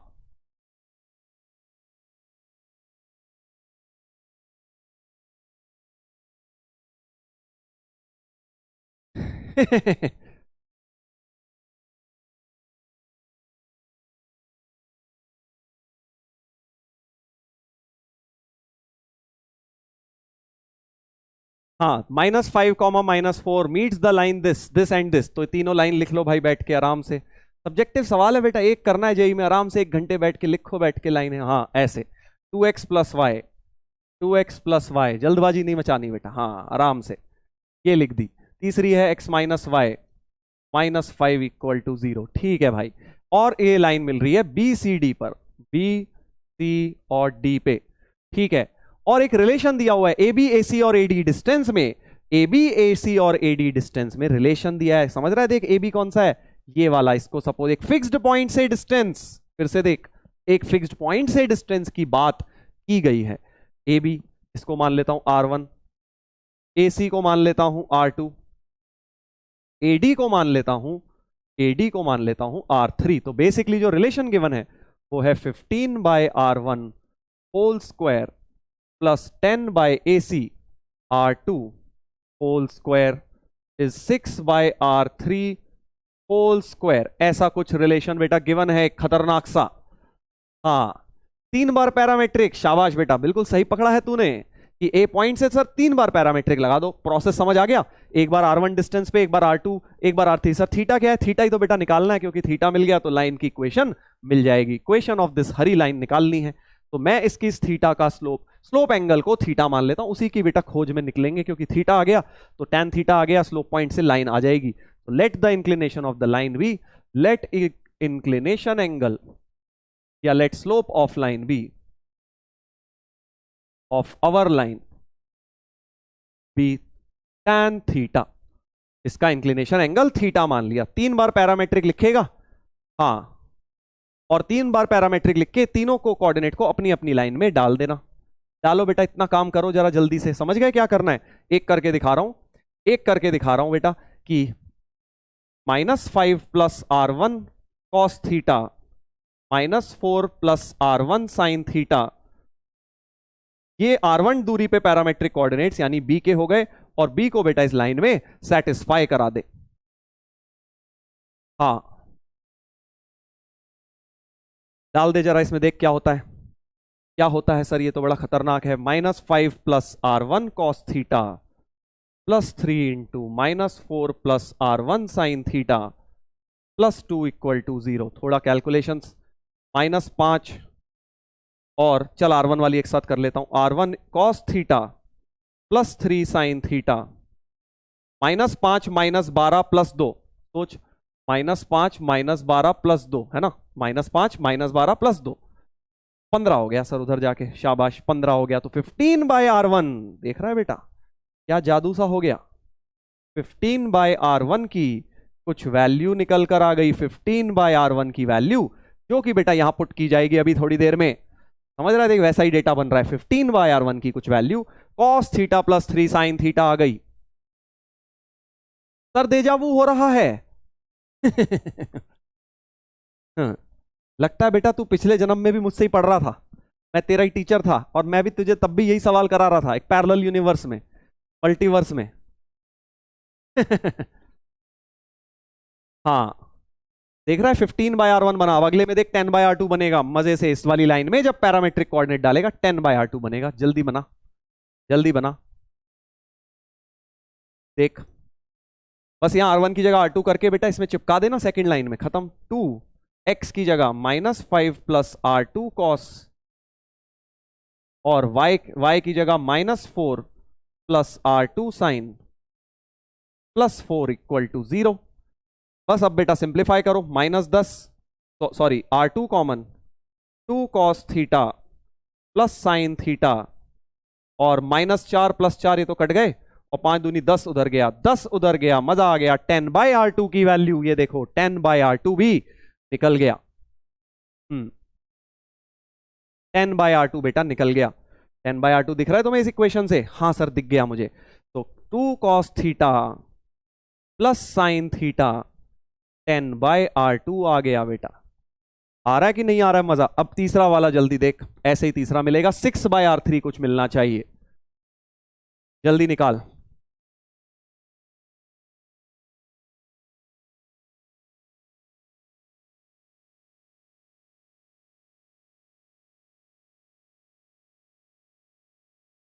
हाँ, थर्ड वाली लाइन में x - y = 5 में डाल दो। अब ये पैरामेट्रिक कोऑर्डिनेट c के r3 करके हैं, r1 की जगह r3 कर दूंगा तो तीसरी लाइन के कोऑर्डिनेट्स बन जाएंगे। तो -5 + r3 cos theta, -5 + r3 cos theta, जल्दी जल्दी करते हैं।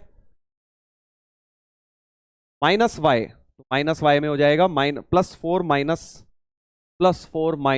r3 sin theta, x - y -5 = 0। r3 common, cos theta - sin theta = 6 हो गया।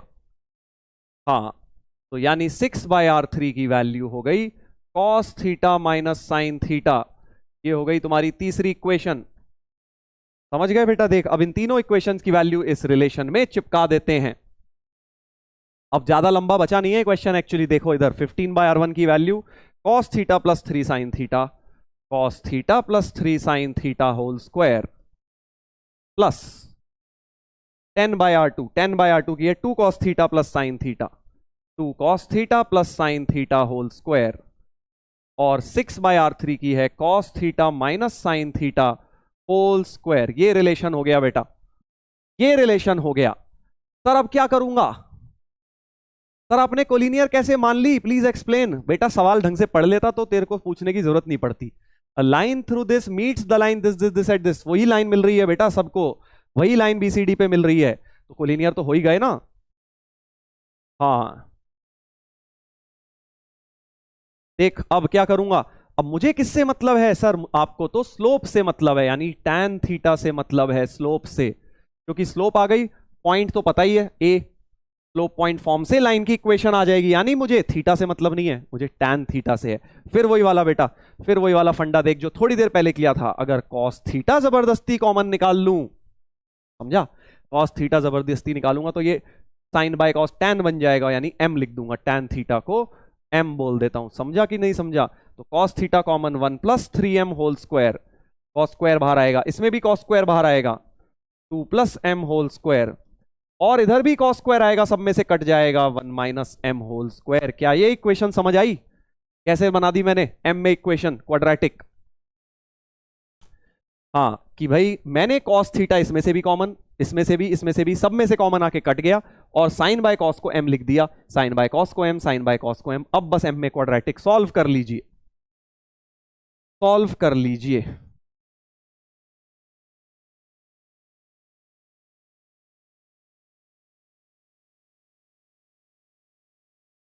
m स्क्वायर 1 कटे, m स्क्वायर 1 कटे, 9m स्क्वायर, 6 4 10 और 2 12m, और plus 4 equal to 0, 3m plus 2 whole square बन गया इक्वल टू 0, यानी m की वैल्यू -2/3 बन गई, स्लोप निकल कर आ गई बेटा -2/3। सही है, आया कि नहीं आया मजा। ऐसे लाइन की स्लोप आ गई, पॉइंट पहले ही पता था बेटा, आंसर निकाल के मैच कर लियो, स्लोप पॉइंट फॉर्म तुम्हारे पास आंसर आ जाएगा, स्लोप पॉइंट फॉर्म से आंसर आ जाएगा। तो बढ़िया क्वेश्चन है पैरामेट्रिक का, बिल्कुल प्योर जबरदस्त क्वेश्चन।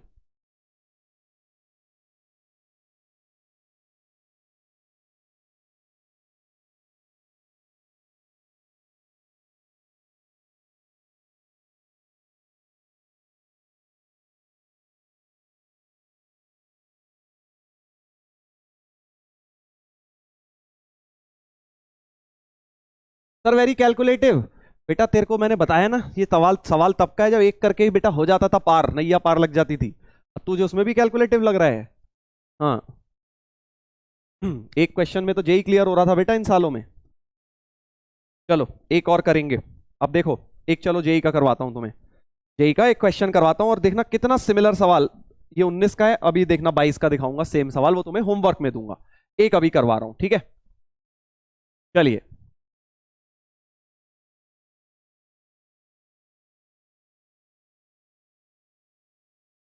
कॉमन डाउट ले लो सर, चल बेटा कोमल डाउट भी देख लेते हैं, हर्षित भाई का डाउट तो हो गया।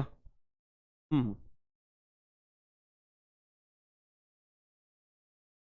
हम्म ठीक है बेटा, राहुल सर को मैं विश कर दूंगा। सर प्लीज एक पोल करवा दो कि किसको स्ट्रेट लाइन के नोट्स बनाने में लगभग 2-2.5 घंटे लग जाते हैं, और सर जबकि इससे पहले सिर्फ 1-1.5 घंटे लगते थे। Sir I am not parachute guys, please upvote. तो बेटा कोई दिक्कत नहीं है, नई यूनिट शुरू हुई है, तू क्यों नहीं समझ रहा है इस बात को। देख स्टार्टिंग में जब ट्रिगो हुई थी, या जब भी हमने स्टार्ट करा था पढ़ना, लॉग पढ़ा था, तो तुझे टाइम कितना ज्यादा लगता था। अब एक नई यूनिट शुरू हुई है भाई, तो तू पेशेंस रख, कोई नहीं, अभी लग रहे हैं 2 घंटे लगने दे, अभी सर्कल में आते आते कहानी थोड़ी आसान होने लग जाएगी, तेरे को ईजी हो जाएगा।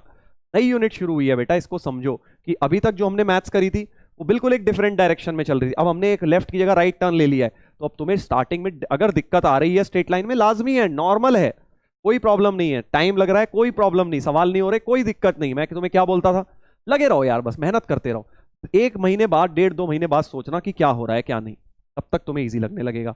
गलती इसी में लोग यही करते हैं, अरे कोऑर्डिनेट ज्योमेट्री तो हमें सोचा था बड़ी इजी होती है, स्टार्टिंग में ही देखा तो अरे टफ लग रही है, तो छोड़ देते हैं यार, हो ही नहीं रहा हमसे। तो पेशेंस, आसान विद टाइम होती है चीजें। हाँ चलो आगे बढ़ते हैं जल्दी से, इन सब चीजों में नहीं, एक क्वेश्चन को निपटा लेते हैं ये वाला जेई का, फिर एक तुम्हें होमवर्क दे दूंगा। Slope of a line passing through 2 3 and intersecting the line this at a distance of 4, समझ गया बेटा, देख समझा कि नहीं समझा तू, कि ऐसी लाइन की स्लोप बतानी है जो 2 3 से पास कर रही है और इस लाइन को इंटरसेक्ट कर रही है at a distance of 4 units. ये देख, ये डिस्टेंस 4 दिया हुआ है, ये डिस्टेंस 4 दिया हुआ है, इसको P मान लेते हैं, इसको Q मान लेते हैं। फिर वही एक कहानी तो वही है बेटा, बैठ के एनसीईआरटी वाला मेथड, इसको अल्फा बीटा मान लो सर, अल्फा प्लस बीटा हो गया 7, और डिस्टेंस फॉर्मूला लगा के सर 4 कर लूंगा, 2 इक्वेशंस बनेंगी, बैठ के सॉल्व करूंगा। वो नहीं करेंगे, अब पैरामेट्रिक लगाएंगे। क्यों? क्योंकि एक फिक्स्ड पॉइंट से डिस्टेंस दिया गया है। क्या बोला था मैंने, याद करो, एक फिक्स्ड पॉइंट से अगर डिस्टेंस दिया गया हो या पूछा गया हो, बस इतना सा बात याद रख ले, पैरामेट्रिक तुझे हलवा लगने लगेगा कि अगर एक फिक्स्ड पॉइंट से डिस्टेंस दिया गया है या पूछा गया है, पैरामेट्रिक 100% काम करेगा। तो थीटा एंगल बस ले लेता हूं इसका, थीटा एंगल पे पैरामेट्रिक लगा दे, खत्म हो गया। तो 2 + 4 cos थीटा और 3 + 4 sin थीटा, ये क्यू के कोऑर्डिनेट्स ले लिए, ये क्यू के कोऑर्डिनेट्स ले लिए बेटा। माइनस भी ले सकता था तू, माइनस वाला 4 ले ले, कोई प्रॉब्लम नहीं है। और अब इस पॉइंट को लाइन में डाल दो, इस क्यू पॉइंट को इस लाइन में सेटिस्फाई करा दो जैसा कि अभी तक कर रहे थे। तो 2 + 4 cos theta plus 3 + 4 sin theta equal to 7। क्या हो गया, 4 sin cos theta plus sin theta equal to 2। sin theta plus cos theta half आ गया, स्क्वायरिंग बोथ साइड्स कर देते हैं, 1 + 2 sin थीटा cos थीटा 1/4। तो sin 2 थीटा आ गया -3/4। बट हमें किसके मतलब है, लाइन की स्लोप निकालनी है, यानी tan थीटा निकालना है। तो तुम्हें क्या करना है, tan थीटा निकालना है। tan थीटा कैसे निकलता है, sin 2 थीटा का फॉर्मूला सोच ले, 2 tan theta upon 1 + tan square theta. कर लियो यार, अब बैठ के solve. m value tan theta को m मान लो, और 2m upon 1 + m square is -3/4, cross multiply वगैरह करके बेटा सॉल्व कर लेना। m को ढंग से करना, क्योंकि रैशनलाइज भी करना पड़ेगा ऑप्शंस को, तब जाके आंसर मैच होगा, राइट।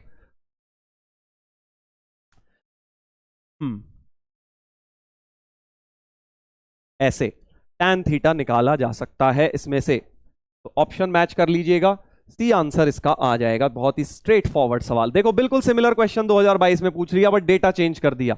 ये देख, पढ़ एक बार क्वेश्चन, पढ़, अपने आप समझ जाएगा।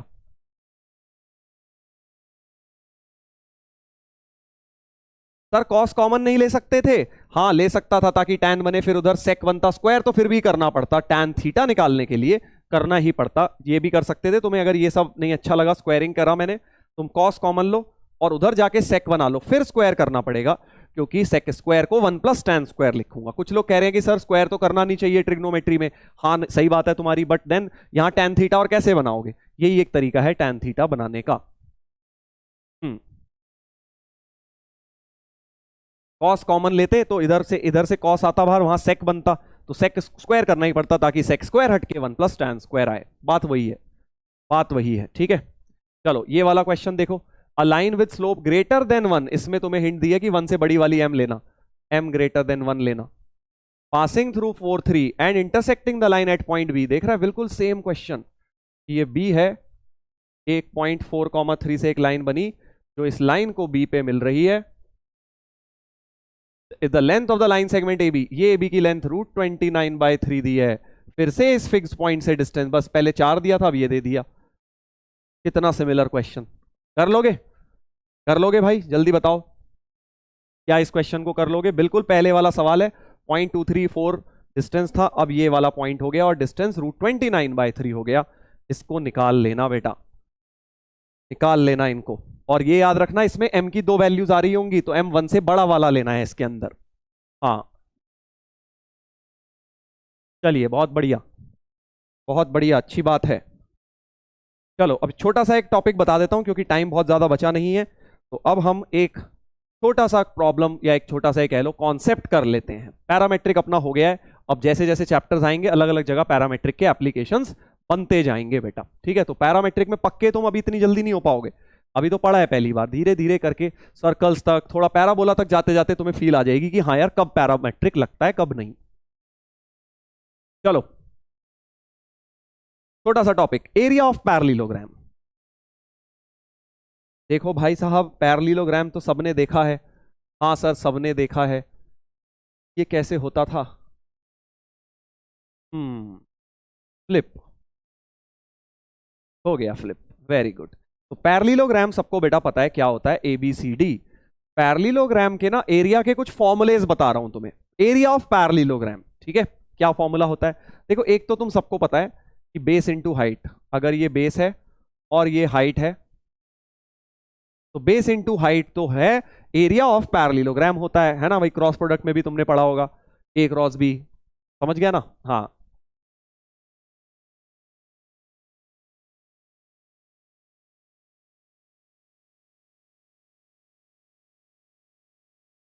हम्म चलिए, तो मैं क्या बोल रहा हूं, एक तो एरिया ऑफ पैरेललोग्राम होता ही है बेस इंटू हाइट।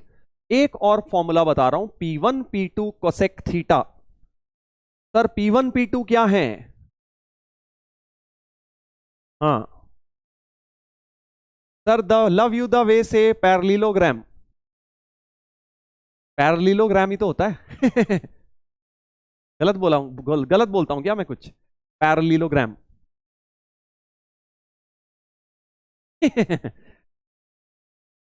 हाँ, इधर देखो।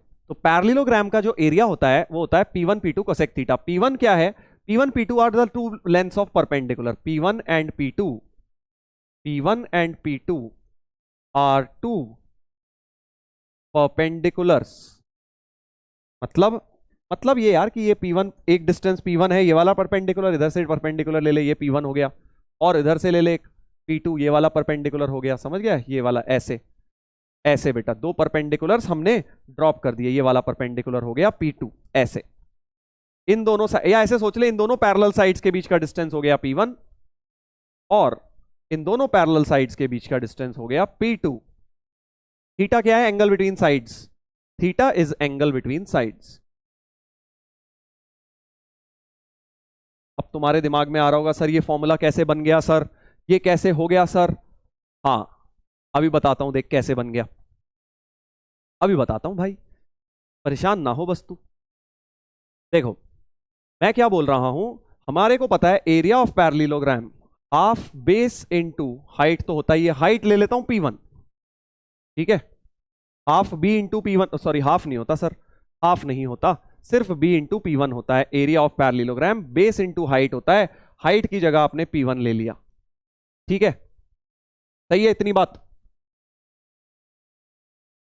सर एक्यूट होगा क्या? नहीं, ऑप्ट्यूज भी हो जाए कोई दिक्कत थोड़ी, कोसेक तो पॉजिटिव ही रहेगा ऑप्ट्यूज में भी। अब इधर देख, इधर देख बेटा, तो अब इस ट्राइंगल को देखते हैं जरा। ABM triangle, in triangle ABM, in triangle ABM sine theta लिखता हूं जरा, देख इस वाले राइट ट्राइंगल की बात कर रहा हूं। साइन थीटा हो गया P/P2, परपेंडिकुलर अपॉन, सॉरी उल्टा बोल दिया मैंने, परपेंडिकुलर है इसका P2, परपेंडिकुलर है इसका P2, और हाइपोटेन्यूज है इसकी B। तो यहां से B की वैल्यू बन गई P2 कोसेक थीटा। इसको उठा के बेटा यहां रख दे P1 की जगह, सॉरी B की जगह। B की जगह ये वैल्यू उठा के यहां पे यूज कर लीजिए, P2 cosec theta into P1। तो P1 P2 cosec theta, area of parallelogram होता है P1 P2। समझ गए? हाँ, इस तरह से मैंने प्रूव कर दिया, बिल्कुल सिंपल तरीके से। अब इसका काम क्या है? एक्चुअली इसका काम कुछ नहीं है, इसके थ्रू अब मैं एक कोऑर्डिनेट ज्योमेट्री का बहुत जबरदस्त तुम्हें फॉर्मूला बताऊंगा, वो प्रूव करूंगा इसकी मदद से, ठीक है? तो एरिया ऑफ पैरेललोग्राम तुम्हें पता है बेस इनटू हाइट होता है। एक नया मैंने बता दिया, P1 P2 कोसेक थीटा भी एक फॉर्मूला होता है। अब एक तीसरा, ये तो जनरल ज्योमेट्री में हो गया, बट कोऑर्डिनेट ज्योमेट्री में एक पैरेललोग्राम का एरिया होता है। सर मैंने आपसे पहले कर लिया, शाबाश भाई, तू चैंपियन आदमी है, देख। हाँ इधर देख, इसका एक और बहुत बढ़िया फॉर्मूला होता है, दोबारा कॉपी मार देते हैं इसे। तो area of parallelogram, area of parallelogram अभी हमने जो देखा वो तो हमने प्लेन ज्योमेट्री में देख लिया। अब बात करते हैं कोऑर्डिनेट ज्योमेट्री। मतलब सर देख, इसकी इक्वेशन है y=m1x+c1, ये है y=m1x+c2, क्योंकि पैरेलल लाइंस हैं। अब तुम्हें क्या दिया है? लाइंस की इक्वेशंस दी हैं, लाइंस की इक्वेशंस दी हुई हैं। और अब ये वाली हो गई y=m2x+d1, ये हो गई y=m2x+d2। इस तरह से पैरेलल लाइंस दी हुई हैं। हाँ, तो अब इनके बीच एरिया ऑफ पैरेललोग्राम का एक बहुत प्यारा फॉर्मूला बता रहा हूं, C2 minus C1 D2 minus D1 upon M2 minus M1। इतना जबरदस्त फॉर्मूला है, देखो बस ये आया ना मजा। C2 माइनस C1 क्या है? Difference of this constant, difference into difference of this constant D2 minus D1 upon difference of slope. खत्म, ये है तुम्हारा area of parallelogram. Area of parallelogram कैसे आएगा सर, ये इसका प्रूफ क्या है? तो इसको प्रूफ अगली क्लास में कर दूंगा, इसी की मदद से करूंगा, ठीक है। हाँ, डिस्टेंस बिटवीन पैरेलल लाइंस लगेगा ताकि P1 निकल कर आए, थोड़ा ट्राई करने की कोशिश करना। P1 हो जाएगा distance between these two parallel lines, P2 हो जाएगा distance between these two parallel lines, और एंगल बिटवीन लाइन से बेटा थीटा निकालना, tan थीटा से कोसेक थीटा निकालना, उसी से होगा, उसी से होगा, ठीक है। सर स्लोप दूसरी लाइन का भी तो हो सकता है बेटा, देख इसका M1 है, दोनों का, इन दोनों का M2 है, क्योंकि पैरेललोग्राम है, दो दो करके सेम है, तो यहां नीचे डिफरेंस ऑफ स्लोप्स लिख लेना बस। तो फॉर एग्जांपल इसका प्रूफ चलो बताऊंगा अगली क्लास में। ये एक जेई का क्वेश्चन है, बिल्कुल सेम फंडे पे ऊपर, दो लाइन में हो जाएगा अब अगर तुमने ये फॉर्मूला बेटा सीख लिया है, ठीक है। y equal to m x plus 1, तो देखिए दो पैरेलल लाइंस हैं, इनका कांस्टेंट का डिफरेंस हो गया 1 minus 0, y equal to n x and इनका भी 1 माइनस 0 हो गया, और एक की स्लोप m एक की m, तो m माइनस n स्लोप्स का डिफरेंस हो गया, तो ये तुम्हारा एरिया ऑफ पैरेललोग्राम आ गया भाई, खत्म। डी ऑप्शन आ भी गया, तो बहुत बढ़िया फॉर्मूला, ऑब्जेक्टिव के लिए बहुत जबरदस्त, इसको आप याद रखेंगे, ठीक है। तो कल इसको प्रूफ करेंगे, ये प्रूफ वाली स्लाइड है, कल आपको मैं इसका प्रूफ दिखाऊंगा करके, जरूरत नहीं है बट चलो नॉलेज के लिए कर लेंगे। ठीक है भाई, चलो। तो आज मैंने तुम्हें डीपीपी कोई नहीं दी है, क्योंकि बेटा डीपीपी की आज जरूरत नहीं थी आज, क्योंकि मैंने क्लास में ही तुम्हें बहुत सारे क्वेश्चंस करा दिए हैं इस कॉन्सेप्ट पे, और कल के डीपीपी में, नेक्स्ट डीपीपी में थोड़े से डाल दूंगा। अब जिनका भी बैकलॉग है बेटा, पहले वो एनसीईआरटी और डीपीपी निपटाएं, जिनका बैकलॉग नहीं है वो मॉड्यूल की तरफ बढ़ जाएं। एक्सरसाइज नंबर 1 के आप कर लेना, पहले 15-20 सवाल कर लेना, बाकी अभी खत्म नहीं हुआ है स्ट्रेट लाइन, अभी कल और भी कॉन्सेप्ट बताऊंगा, जैसे एंगल बाइसेक्टर्स वगैरह रह गए हैं वो कल बताऊंगा, फिर परसों पेयर ऑफ लाइंस बताऊंगा। आई थिंक 2 या 3 लेक्चर मैक्सिमम में अब हो जाएगा स्ट्रेट लाइंस अपना, ठीक है भाई। 3 में होगा एक्चुअली, होमोजेनाइजेशन भी करेंगे, बट स्ट्रेट लाइंस तो हो गया, कल तक हो जाएगा, पेयर ऑफ स्ट्रेट लाइन शुरू हो जाएगा उसके बाद, राइट। चलिए, तो आई होप बच्चों आज तुमने एंजॉय किया लेक्चर, मजा आया तुम्हें थोड़ा आज कॉन्सेप्चुअल चीजों में जो स्ट्रेट लाइंस में हमने पढ़ी। अब इसी तरह से हम मिलेंगे बच्चों कल के लेक्चर में। बाकी मुझे याद है डिटर्मिनेंट्स का भी एक लेक्चर देना है तुम्हें, वो भी रिकॉर्डिंग जल्दी ही शेयर करूंगा मैं तुमसे, लक्ष्य की रिकॉर्डिंग कर दूंगा शेयर, क्योंकि 12th में मैंने वो करवाया था, ठीक है। हाँ, उसको देख लेना, क्योंकि आगे वो भी काम आ सकता है। चलिए, तो मिलते हैं बच्चों हम कल के लेक्चर में। इसी तरह से मेहनत करते रहो, पढ़ते रहो, आगे बढ़ते रहो, और लगे रहना है बेटा। बिल्कुल भी ये नहीं सोचना है कि यार हमसे नहीं हो पाएगा, टफ लग रहा है, इजी लग रहा है, जो मर्जी लग रहा है, बस मेहनत करो, अभी बहुत टाइम है, बहुत टाइम है। ट्रस्ट मी, अगर जो तुझे आज टफ लग रहा है वो 1 साल बाद तुझे इतना इजी लगेगा जिसका कोई हिसाब नहीं है। बट अगर तभी, if you will continue working hard, अगर मेहनत करनी बंद कर दी फिर तो यार टफ ही लगेगा, क्या डबल टफ लगने लग जाएगा फिर तो, राइट। चलिए, तो स्टार्ट करेंगे हम, आगे बढ़ेंगे बच्चों कल। Take care, love you all, see you.